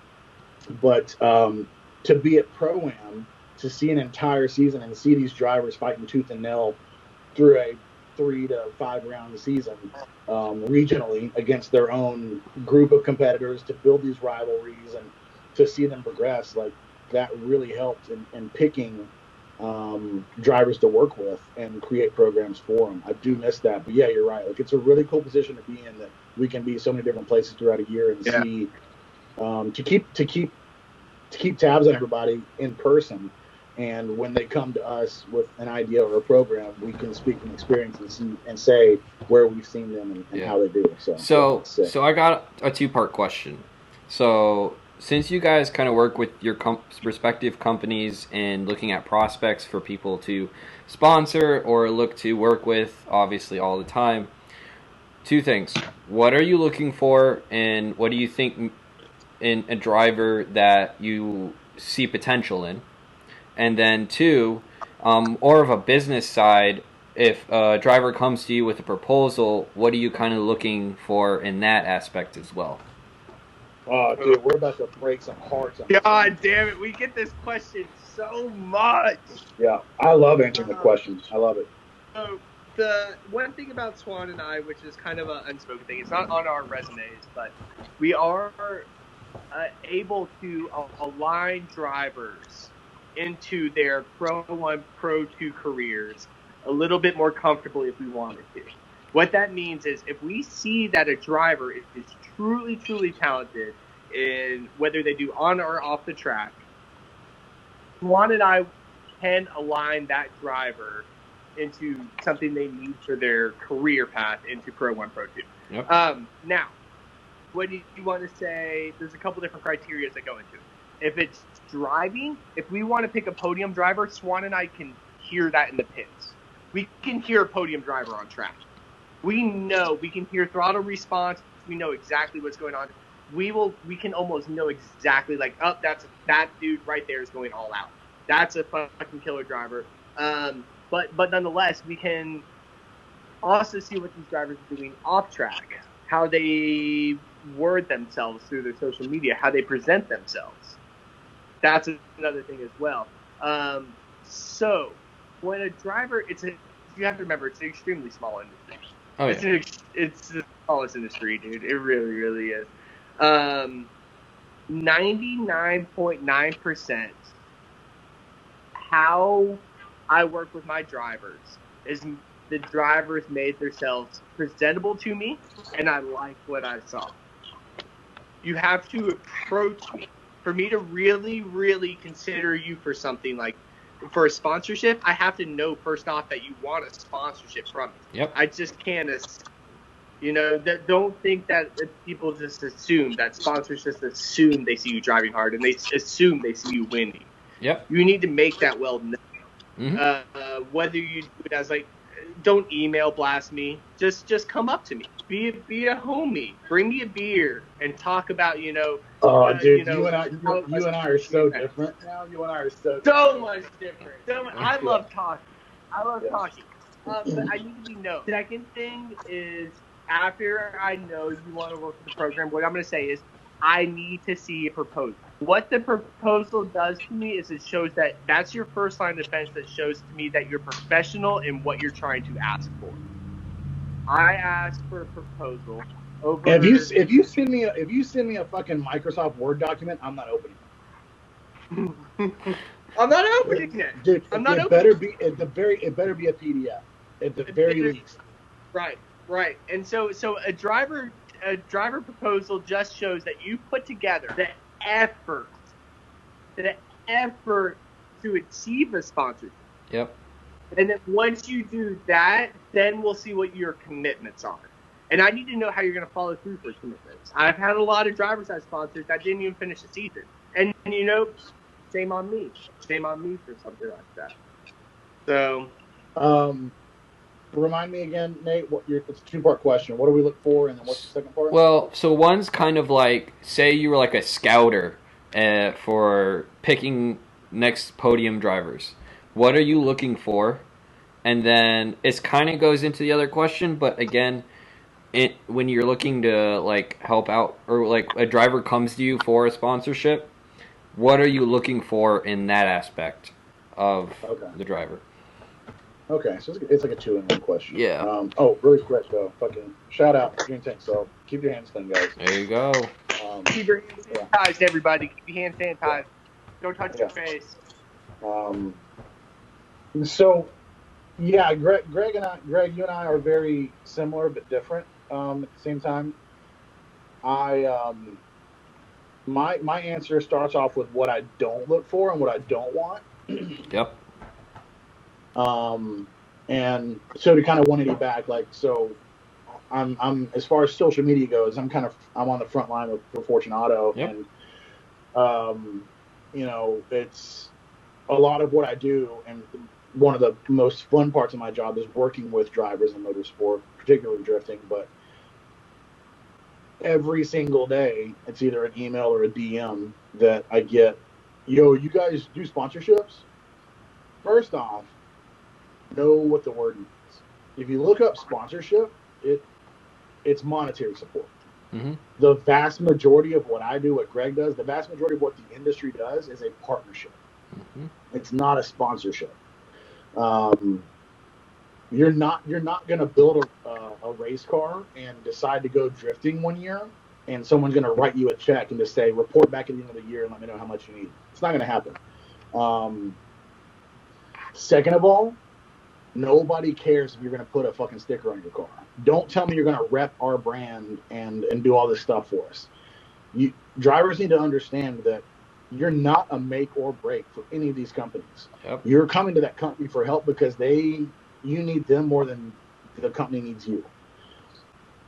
With that being said, you need to be locked and loaded and have some ideas on how you're going to create content and keep that brand at the forefront of your program and keep it relevant, keep it hot. You're as a driver or as an influencer, as a personality in the community, people are watching you to see what you use and see how you use it and why you use it. That's your responsibilities to say, hey, I'm stoked to be working with CoreWorks this year or with Fortunato because they're providing me with this. Don't stop there. Every Fortunato coilover is modular. Fortunato is sending me these 500 series coilovers. If I decide next year that I'm going to make the jump from like fun drifting to like Pro-Am, I'm going to upgrade these 500s to 510 series coilovers because I don't need to get a new set. They build their coilovers by hand in-house, and they can upgrade these in-house. And then if they want two-ways, we're going to go to FD the next year, send those coilovers back, and they can machine them into two-ways or three-ways or whatever.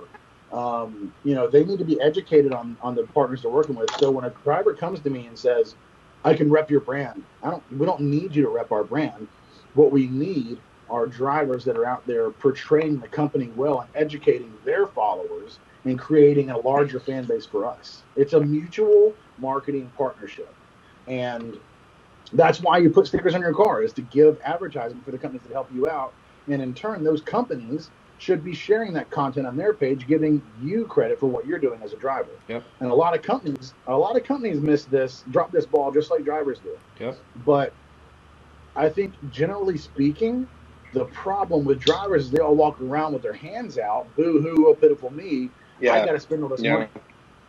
Mm-hmm. So drivers always, and even for event coordinators, drivers always say, well, it's, we got to spend so much money doing this event. You ever rented a track, bud? You ever owned a company? You ever spend the money in a day that one of these Fortunato CoreWorks spent? You ever spent that season money in a day like these companies do to keep the lights on, to keep enough product on the shelf and components on the shelf to build these products and to pay the staff and the team and to keep this marketing going? Like, we're all spending money here. How do you think you can help us offset that cost by investing in it? And Correct. That's the main thing I look for. I've learned over the years, and my boss really helped teach me this, is that if it is a sponsorship, if there is monetary support, it's almost irrational to think that you're going to get that money back in product sales by investing, $10 grand, $100 grand in a driver. You're not going to sell $100 grand worth of $101,000 worth of parts and make your money back and then some. That money is written off. You're paying that driver to work for you. You're paying that driver to portray your company well, to educate their fan base and their followers and that community on why they should use your product over everybody else's. You need to become the brands that you work for, and it's not like everybody. It's not even like some of these drivers that are getting fat money deals from these companies. I know some drivers that are getting paid by some brands, and I'm embarrassed for those brands by how poorly these drivers represent them. Top tier drivers around the world do such a piss poor job of representing companies. Not to say they have bad attitudes, but they literally just put a sticker on their car and they'll do some cheesy. I can't stand when people consider Instagram story posts as like content for their sponsors. It's gone 24 hours. That's what I'm saying. It expires so quickly, and it's not enough time to really I do want, like, as a representative of Fortunato, I want to be in your story. I want us tagged, but that's just like that's noise, right? That's almost common sense. Mm-hmm. Like, exactly.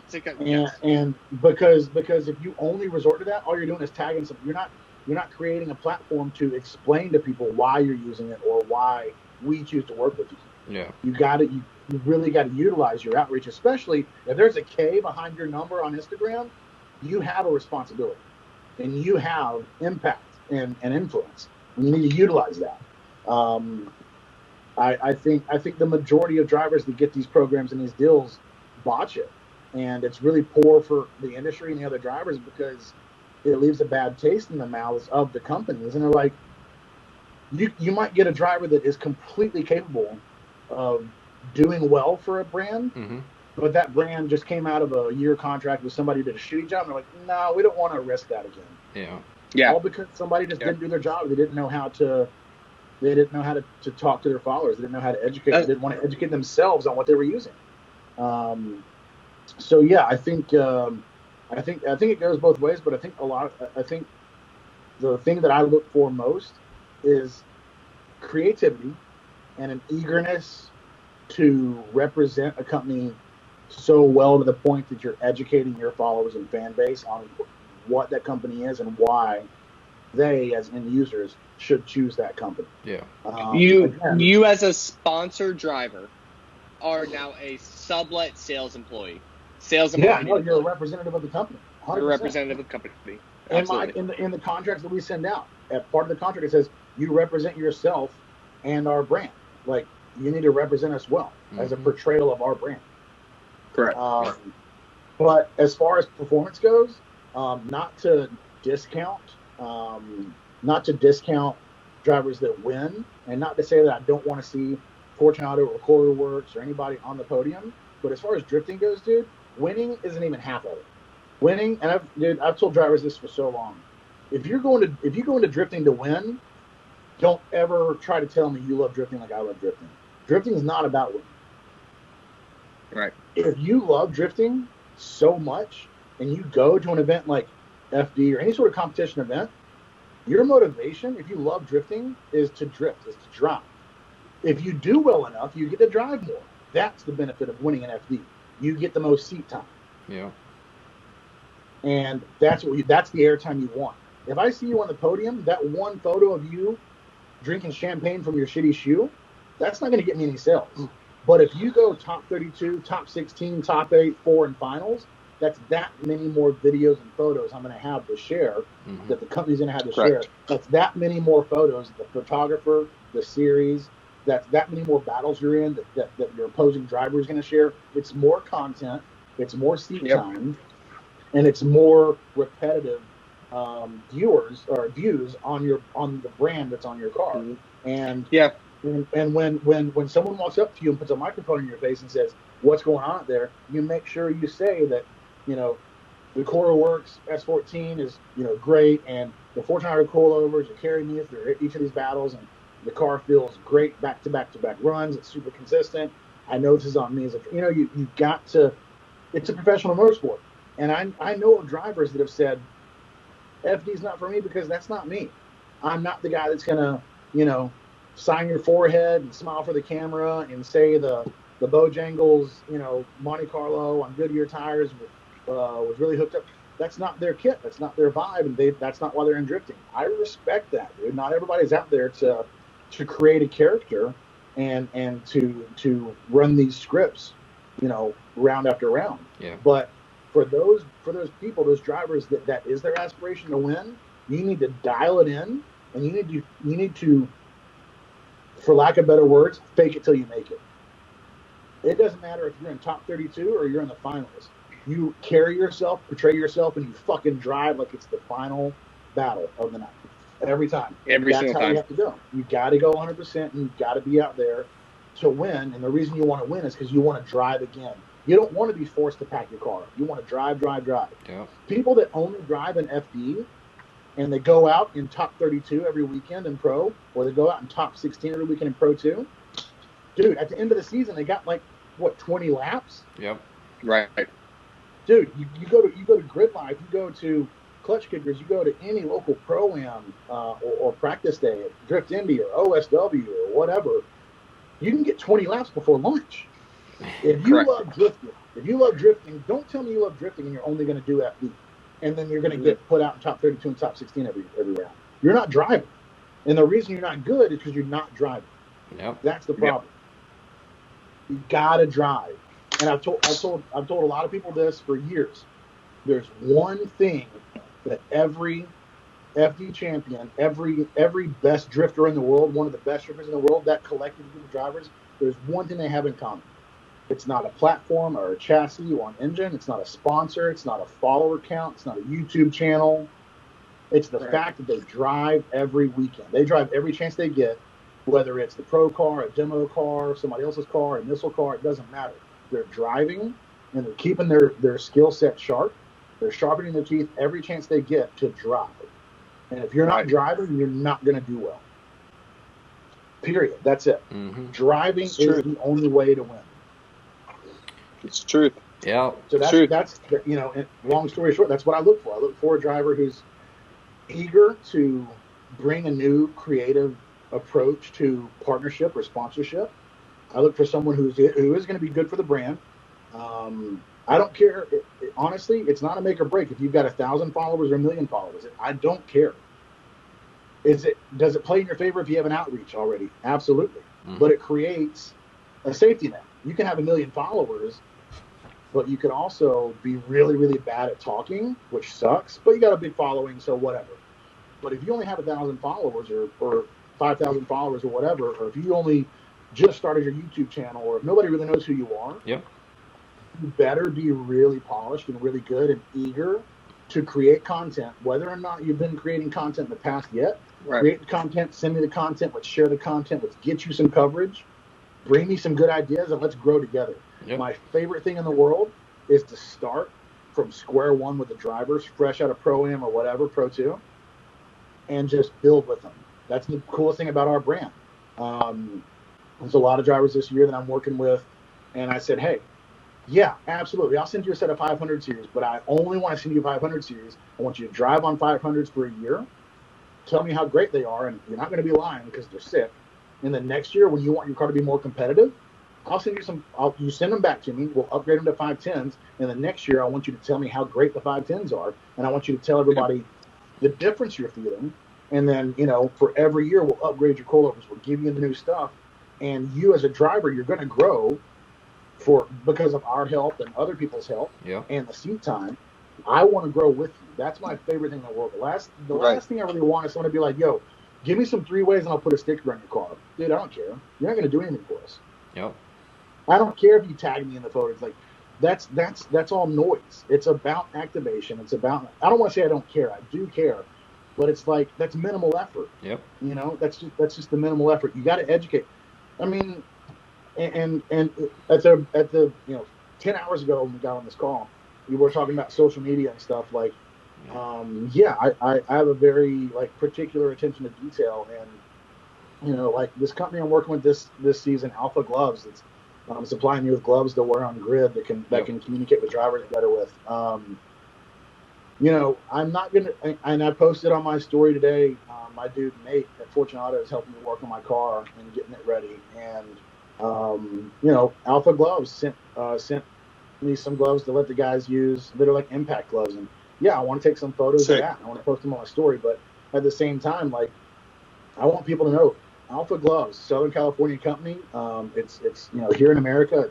It's one dude, family guy, really cool guy. The company is built on, he's a glove guy. It's kind of a weird thing to be. Yeah. He's a glove guy. Mm-hmm. He worked for glove companies in the past. He gets it. He loves motorsports, and he makes a glove for everything from yard work to to fire and safety to driving gloves. I got a pair of their Carbon X driving gloves I'm going to give away here soon. But I want people to know why Alpha Gloves is the company we're using.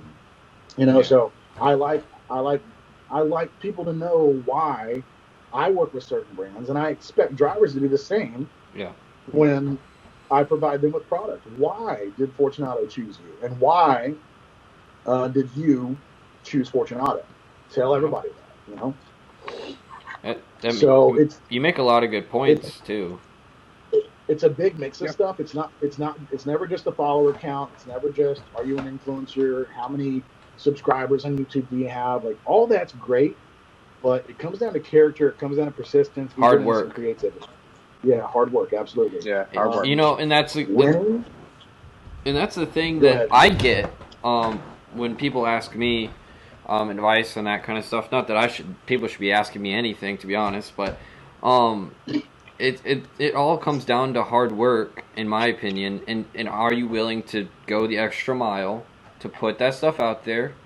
And it's good to hear you say that people in the lower follower count can still do it. And I know, absolutely. I feel like some people get discouraged because of it, but everyone started at that point, and so starting in that area is so important to maintain the hard work and continually building relationships. And that's what I've done over the past 5 years. I've only been filming for like 5 years, and now I go film FD and do all these fun things like I wanted to do, which I never thought was going to happen when I first started, making my first video and getting 10 views on it, So now we're continually growing, but the big thing is I just outworked a lot of people. I knew so many media dudes, for example, when I first started, that are gone. They don't do it anymore because they didn't want to put the time or the effort in. And it's the same thing with the drivers. I see so many talented drivers, or drivers that I would see them, like if they put actual effort in to certain things, maybe they're a good driver, but if they put that extra 10% in, whether it's marketing themselves or putting a little 10% and checking things on the car, or just simple things like that. It's doing that extra 10% that the regular guy isn't doing that is going to push you, and then get you the deals and get you attention and get you the success. And that's a big, I'm sure tons of people preach that, but it's so true across any industry. And that's kind of what I'm hearing from you guys, that if you're willing to put that effort out and can prove it and consistently do it, that goes a long way. Yeah, 100%. But I think it's, like you said, like you worked harder. I love how you said that. You've been shooting for a good while now, and it started with local stuff that you could do on the weekends that your normal day-to-day schedule. I shot for free and lost money. That's what I did. and I'm sure that you've had other aspiring videographers or photographers say, like, yo man, like how'd you get the gig? And when I get asked that question, because I get asked that question a lot, even from drivers, like not that drivers are trying to do what I do, but they just want to know, like, how did it happen for you? And it's not like somebody was like, yo, like, you want to try this out? No, dude. The thing that we all have in common is we're all fans. At the end of the day, we're fans of drifting. Mm-hmm. And I started by going to I went to a drift. I lived in Indianapolis. I went to Drift Indy event, and I had met the guys, shortly there before that event. They invited me to their next event. I went. I said, "How can I help?" And no joke, they said, "Hey, go stand by the track entrance and just send cars in when we tell you to." And it was all downhill from there, dude. Over 10 years later, 12 years later, I'm still running grid, and it's part of my career. Yep. It's what I'm known for. I get so many great opportunities with so many new and established brands. Yep. To run grid. Grid Life is the it brand right now, and I get to run grid for Grid Life Drift. I get to run grid for Clutch Kickers, and I'm spotting for Dirk because I ran grid in the Midwest at MBU in the Midwest, where he got his license. And just because one day I went to a local grassroots event with 20 cars and just stood there and sent cars on track. You make the opportunity your own. And for years, I went wherever I needed to go and put myself in front of the right people at the right time, just hoping for a phone number or an email address or just a handshake, meeting Jared Deanda opened a ton of doors for me. Jared is now one of my best friends, and he's such a facilitator. You want to talk about people that knows people. Jared is a people person. Yeah. That's one of the biggest things he does is Jared's got a guy everywhere, and Jared's done so much for me as far as that goes, and I've had, it's funny, like just having certain drivers, being able to text these drivers, sitting there one day years ago eating lunch, and one of the most popular drivers in the world texts me and he says, "Hey, this is so and so. Jared gave me your number. I hope it's okay." And to have those drivers reaching out to me, I was like, "Okay, this is turning into something." This is sick, yeah. And but it's all a result of, like you said, it's because I worked harder, and it's not because I said, "Yo, I really want to come to this thing. You think somebody could pay me, or could you get me a flight?" But fuck no, dude. I'm gonna see you there. Or I would just show up. Like, "Yo, what are you doing here?" Like, "What? I had the weekend off, so I just drove 5 hours, 10 hours, and here I am. Yep. And I want to meet so and so, or I want to do this, or you just want to be there, and you keep yourself in the mix to the point that, and it sounds cliche, so you don't have to introduce yourself anymore. Yep. You get to the point where people are like, "Oh, you're so and so." They're like, "Yep, that's me." Mm-hmm. Yep. And that reputation will forever precede you. Mm-hmm. So yeah, again, Nate, I love how you said it. You're there because you worked harder, and everybody's hard work is different. We all have to grind, in a different way. Yep. But as long as it keeps you where you want to be and where you need to be, and as long as you stay in your lane, that's another thing. You got to know your lane. There's so many people out there that try to bite off more than they can chew, or they think they're more than they really are, or more than who they really are, and it's that's a bad wake up call when it's put in perspective. You're like, "Yo, you're not, you're not as dope as you thought you were. There's a fine line. There's a fine line between faking the funk and knowing your role. There's like this you have to just weave it back and forth, because yes, you do fake the funk. Faking the funk is just another word for showing self-confidence, in my opinion, which is not a bad thing. And then at the same time, knowing your role, which is a sense of humbleness, which humbleness is a huge factor that I look into, or making friends even. Yep. So it's that weaving in and out of that fine area. Yeah, dude, for years, when Greg, when you and I first started doing this together, my favorite thing to say still to this day is fake it till you make it. And when I say that, I'm not saying put on like you're something that you're not. But dude, for like 3 or 4 years there, people thought that I was doing drift events as a career, and I still had a night job back in Nashville working 60 hours a week, and I would get off work at midnight on Friday, drive all night to a different city to do an event Saturday, and sleep on Sunday and go back to work on Monday. And it was not a job in drifting. It was a night job, and I was like unloading tractor trailers, like it was a freight job. And I did that for years, and but I never posted about it, I never talked about it. All I talked about was what I loved. And people thought I was doing drifting for a living then. And I can proudly say that to a great extent I am now. Like, my life begins and my days begin and end with motorsports, from Fortune Auto to Grid Life to LS Fest to Clutch Kickers. Like, it's day in, day out, drifting and motorsports. And I cannot, the words don't exist for me to explain how grateful and thankful I am for that opportunity. But it's because I worked harder. Absolutely. And I love that you said that.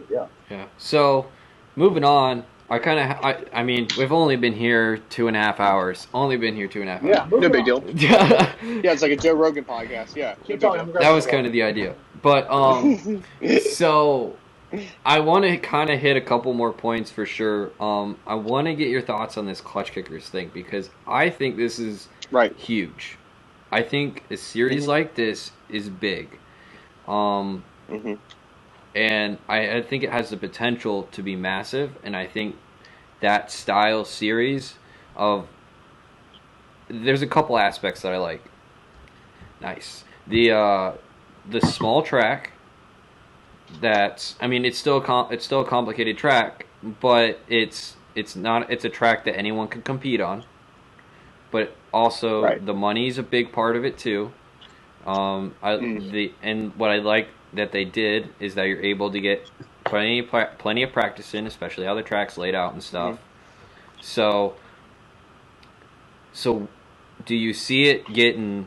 So I guess first of all, first impressions. Obviously, you guys work for the organization, but first impressions and kind of where do you see this going? But because personally, if it goes like anything else, like in any other motorsport, like a drag racing, where like a heads up, big money cash event kind of thing that we see all the time now, do you see this kind of style growing? I mean, and it kind of sucks that COVID happened this year, but But I think, future. We got to think a little long term. We have seen a format just like Clutch Kickers or similar to Clutch Kickers succeed in different calibers. Stop. I don't want to say that. I want to stop you there. We've seen other events attempt to do what Clutch Kickers is doing. Yep. Okay. Yeah, you're right, because they're no longer. Yeah. Right. Yeah, but in hindsight, where I was going is like, say, events like drag racing, and it's become extremely. I thought you were going to go into like drifting. Okay, I got you. Oh no. Okay, continue. You of all people know I'm not going into that. Yeah. Okay. Tight. Okay. No, but other forms of motorsports like drag racing, Texas 2K, big dollar payouts, boat racing, offshore boat racing. So yes, the platform has been shown to be beneficial. It's only as beneficial as well as it is organized and marketed.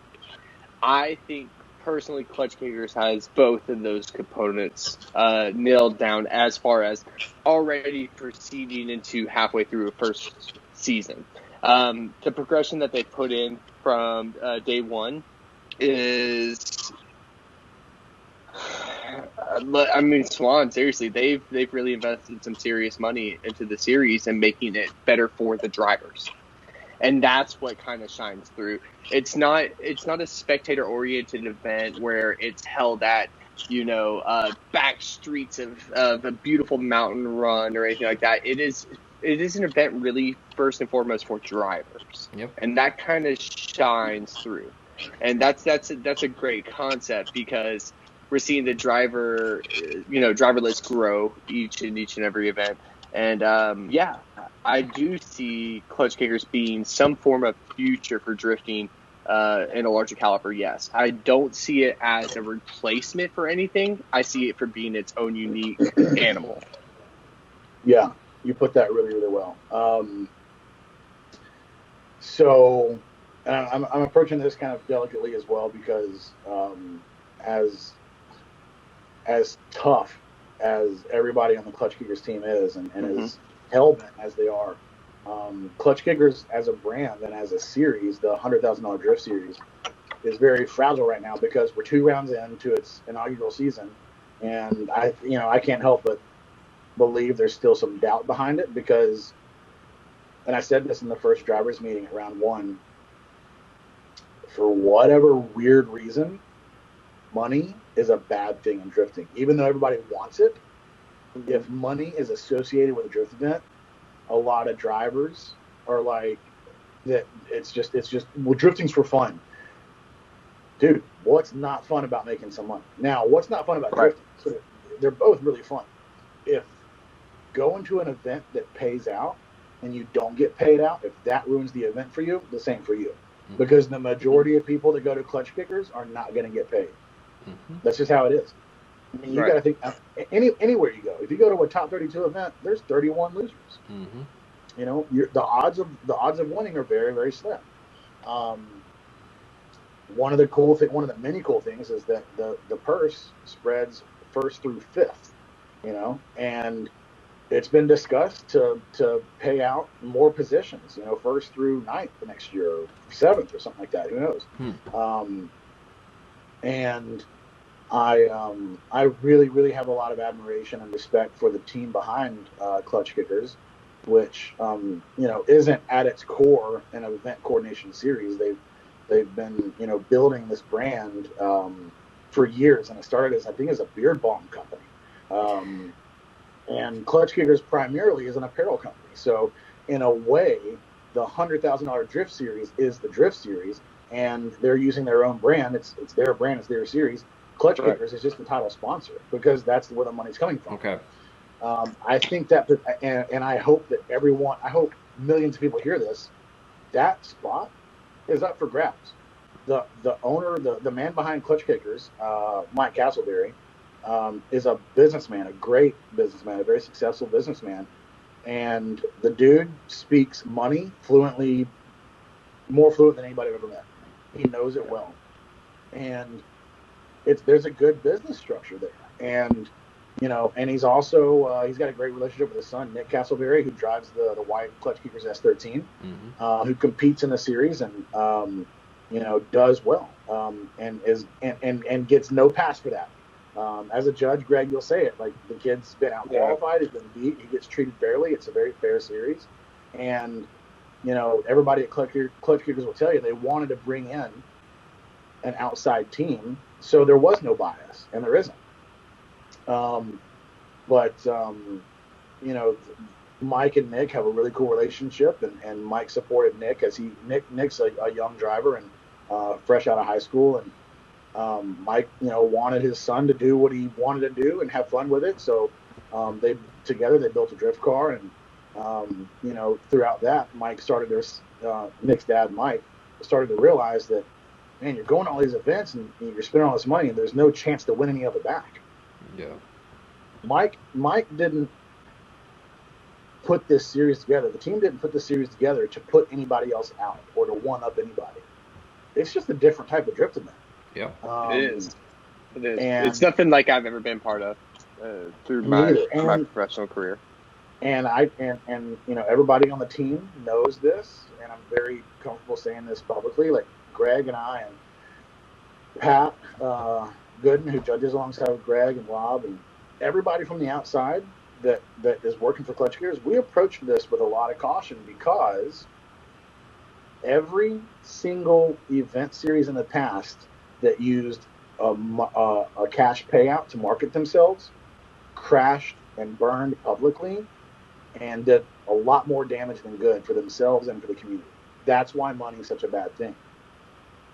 It doesn't have to be. And, again, like, I'm not going to let a driver's bad attitude or poor sportsmanship ruin drifting for me. Mm-hmm. You go to this event, you get a ton of seat time, you get a ton of laps in on a really cool, like, from scratch built track, and it's a very technical, relatively slow course, and it's a really good opportunity to sharpen your teeth as a follow driver in tandem. And if you do well, you get paid. I mean, what was it? Third place? You're still $3,500, I think. Like, come on. Ain't half bad. Dude, ain't half bad for doing what you love. Dude, getting paid $3,500 or $5,000 to lose? Like, come on, dude. It's to lose, baby. It is, and man, I'm so proud of so many of these drivers. I've seen some poor sportsmanship just because you can't change all the drivers. You can lead by example, but I've seen some poor sportsmanship already in 2 rounds, but that's going to come with the territory. But the vast majority of these drivers, man, I'm so proud of them because they see what we're doing. And I try to make it very clear that every driver that drives one event or the entire season is just as valuable to that brand as me or Greg or Nate, yourself, or Mike Castleberry, Nick Castleberry, the whole team. Everybody is just as important because we're all working together to make this into something. We're all doing it together. And I've never ever gone to an event, not one single event, with the expectation of not going back. Every time I go to an event for the first time, I plan to do as many as they'll let. Mm-hmm. And that was the thing with Clutch Kickers. To go to the first event, I want it to be the first of many events this year, many events over the next few years. And dude, how sick would it be if we're a few years out of being the $1 Million Drift Series? If we can get the partnership, we can get the money and the funding. If we come back for year 2 and all of a sudden it's the $500,000 Drift Series or the $250,000 Drift Series or something like that, but that doesn't fall on Clutch Kickers. That falls on the community. That responsibility is ours to support event series like this. If a brand wants to give back, drivers need to receive that humbly and happily and do their part to spread the word and to get more spectators, to get more coverage for these events so that the series can continue to grow and potentially give back more to those drivers. It's a very mutually beneficial program that's set up here, and that's where that's the definition of community. But I think Clutch Kickers, I think the $100,000 Drift Series and Clutch Kickers as a team is really, really on to something special.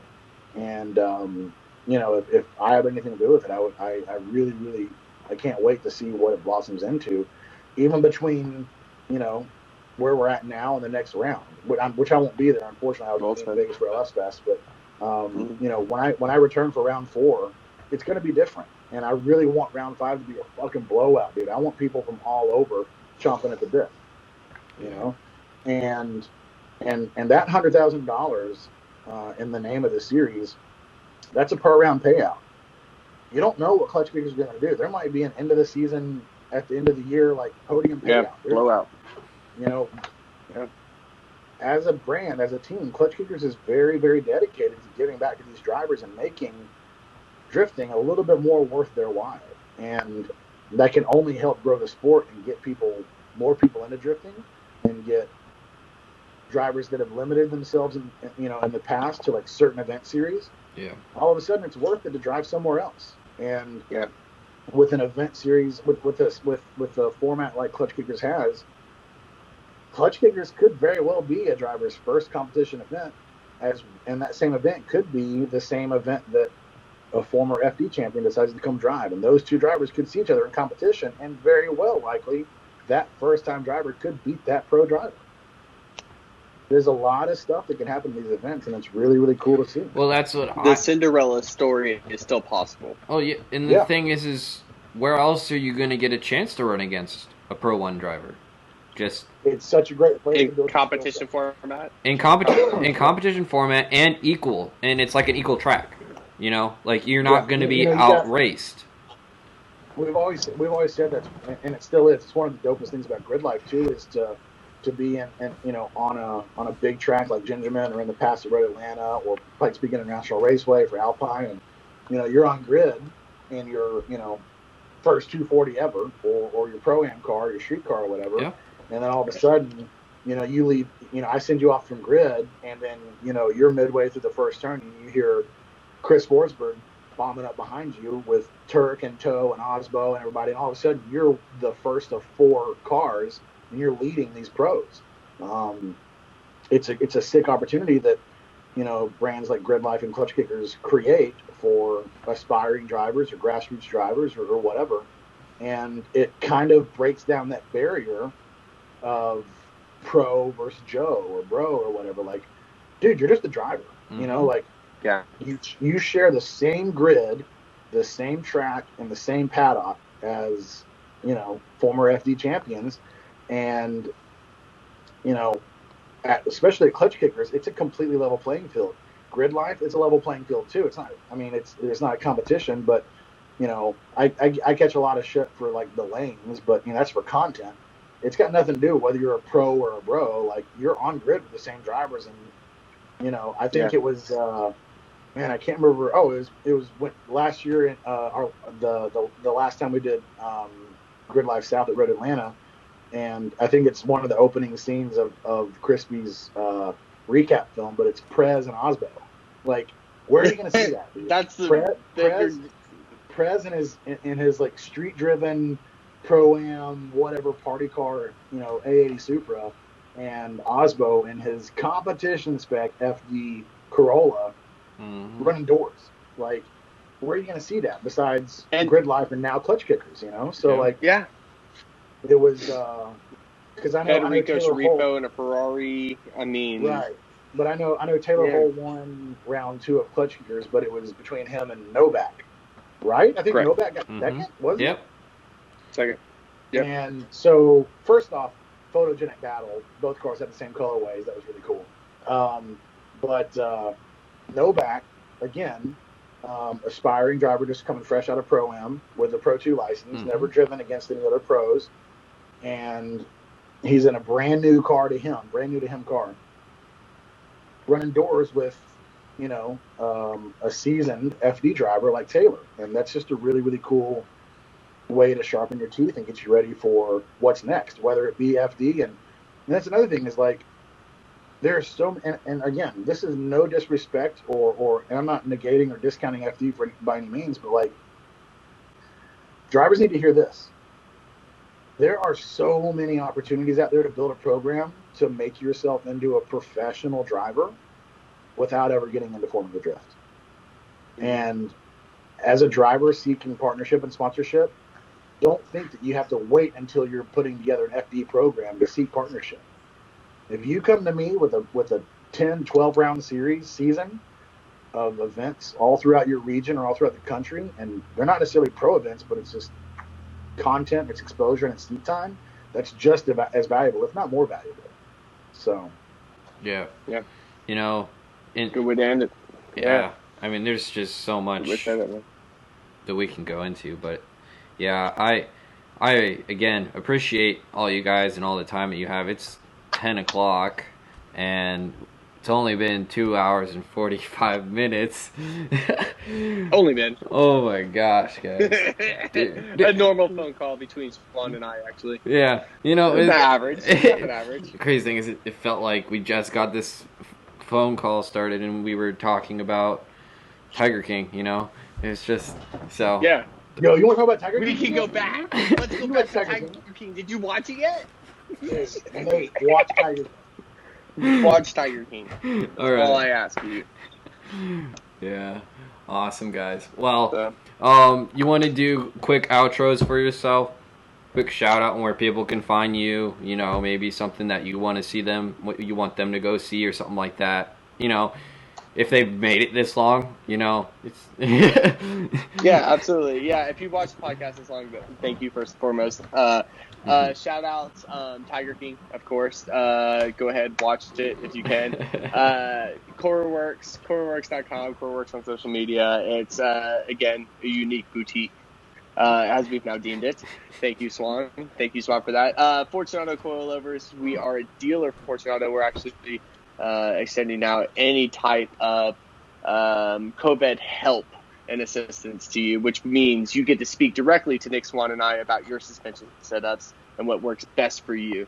So, yeah, thank you for those. Grid Life, Grid.life. That season right now is looking fantastic. So as of right now, that season will continue on. Any updates you can be found at Grid Life as well on social media.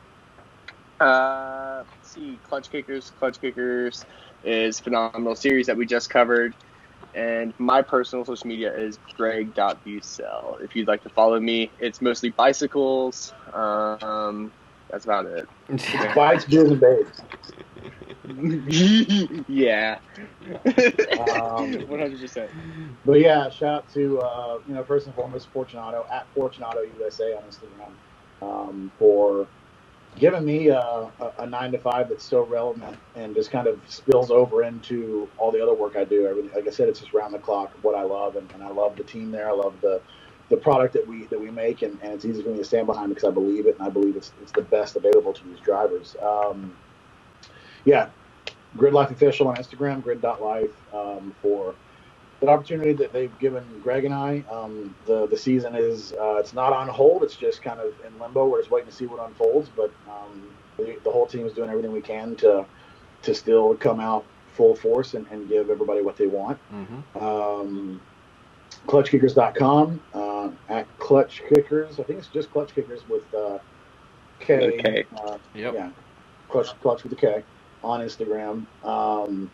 And again, I'm going to be missing the next one because I'll be at Holly LS Fest on Instagram, at Holly Performance. I'll be at Holly LS Fest West in Las Vegas, June 12 through 14 during round 3 of Clutch Kickers.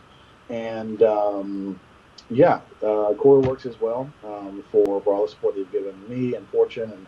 And right now for any drivers or anybody that's shopping right now in this time, first off, thank you. I think I speak for Fortune, Koru, everybody for the most part in motorsports is a small business. Mm-hmm. Like I said, the movement of money is almost more important than the amount right now. So anybody that's shopping, buying a hat or a t-shirt or coilovers or handbrakes or dual caliber setups or whatever, thank you guys. Yeah. Fortunato's got a $100 mail-in rebate right now, good through the end of the month.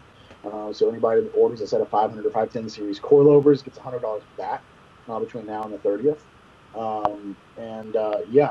It's _ Nick Swann with 2 N _ on Instagram. If you guys want to follow us, you can reach Gregg or I on personal pages or at Coral Works or at Fortunato USA on Instagram. You'll get personally myself or Greg on those respective accounts.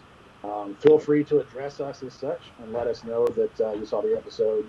And dude, biggest shout out, Daily Driver Media. Thank you guys. Thank you. Thank you guys. Thank you guys for the opportunity. Banging out such a sick podcast. Like this is probably one. Every podcast I do, I have more and more fun. But this was great. Literally anything. Anything can happen. I think you getting Greg and I on here together really helped drag this out. Yeah, absolutely. So what Greg can talk or something like that? Is that what that is? Oh my God! Who would have thought? You could totally turn this into like a 2-part podcast. Dude, it's gonna have to be because, I mean, half of it is just you doing sign language, and then a 3-hour podcast of a quarter of sign language. Dude, I'm telling you, man, the bonus features disc on this is gonna be sick, dude. So the B-roll is good, but no, you guys are great. This has been a lot of fun. Just wrapping out and talking about drifting. Gives us something to do. My utmost respect. My utmost respect for every event coordinating series out there. Formula Drift, Grid Life, Clutch Kickers, Holly, every Pro-Am series out there. Shout out Midwest Drift Union and U.S. Drift and you guys and drifting and everybody that's doing stuff this year. You got a lot of work ahead of you. It's going to be tough. It's going to be uphill, but we're in this together. And I hope all of us as a community, drivers, brands, spotters, and managers and friends, we can all work together and do what's best, within reason and help each other out and get through the year. And let's just keep working on 2021 and have fun along the way. Absolutely, guys. Yeah. Awesome. Well said. Well, if you guys have made it this far into the podcast, I actually commend you. You should get like a medal of honor or something for that. But again, thank you for watching. If you liked it, like and share. So have a great night, and we'll see you all later. Gotta love technology. I have never felt older in my entire life as I do tonight. Oh, and Greg just texting.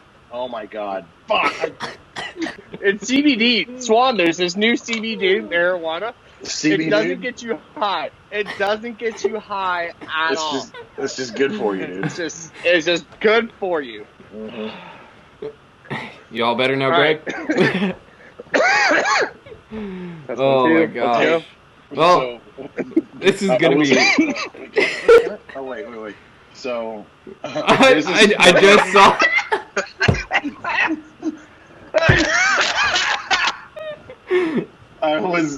Pat and I went to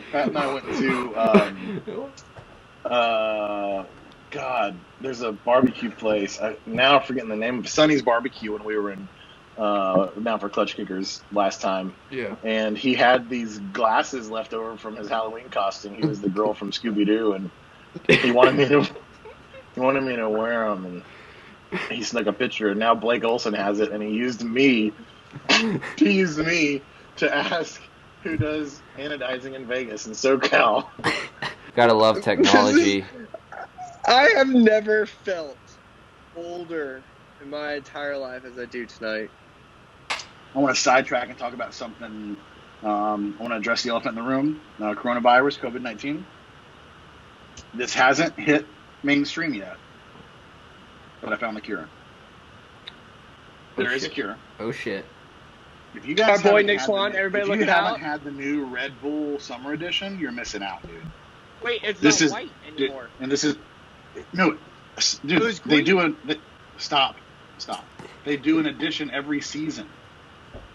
What? And if you'll notice, okay, so I'm illogically loyal to Red Bull. Okay. Yeah. Okay. This is not a plug. I have nothing to do with Red Bull, of course. Red Bull doesn't pay you. Bullshit. Red Bull pays you. Okay. I am a Red Bull athlete. However, okay. The new summer, so they do editions, right? So last winter's edition was the plum it was fucking Richter, it was off the charts. Mm-hmm. This summer edition is watermelon, again, super good. Last summer was the white one, which was like coconut berry, and it was so good that it's still out there. Mm-hmm. It's not the summer edition anymore. I think it's I don't know if it's PC to call it the white edition, but like they have like the red edition, blue, and yellow. Those are the first 3 flavors. Caucasian. And then, yeah. And then so they have the I learned that today. Last year's summer edition, the coconut berry. This is the new summer edition, the watermelon, and it is so good. So I've been drinking one every couple of days, and I'm pretty healthy. So yeah, well, healthy is always a relative term. I'm not infected. So yeah. Yo, is that what is he opening right now? Is he opening champagne? That's the champagne from Long Beach, dude. They canceled Long Beach. He sold the champagne. Yep. Just trying to blow up and act like I don't know nobody. No, I like beer when I do podcasts. Just nice beer. Oh yeah. Oh God! When when you drink beer from a bottle like that, I just can't. It's called alcoholic. Okay, bud. All right. That's one beer. So what are we going to talk about tonight? You know what? I'm up. All right. Are you there, Nick? It says you're muted. Did you mute yourself? He's not muted. Y'all. All right, Swann, why don't you go ahead and tell us about yourself? All right. So, yeah. Okay, yours is great. His end's perfect. Okay. Okay. So Swann, look on your screen. On your screen, there's a little microphone. Click it and click it again. Just click it. All right, muted. It says muted now. Now it says muted. Yeah. Okay. Now you're muted. Now you're unmuted. Now you're muted. It says muted now. Mine says muted. Talk. Unmuted. No. Not at all. Yeah.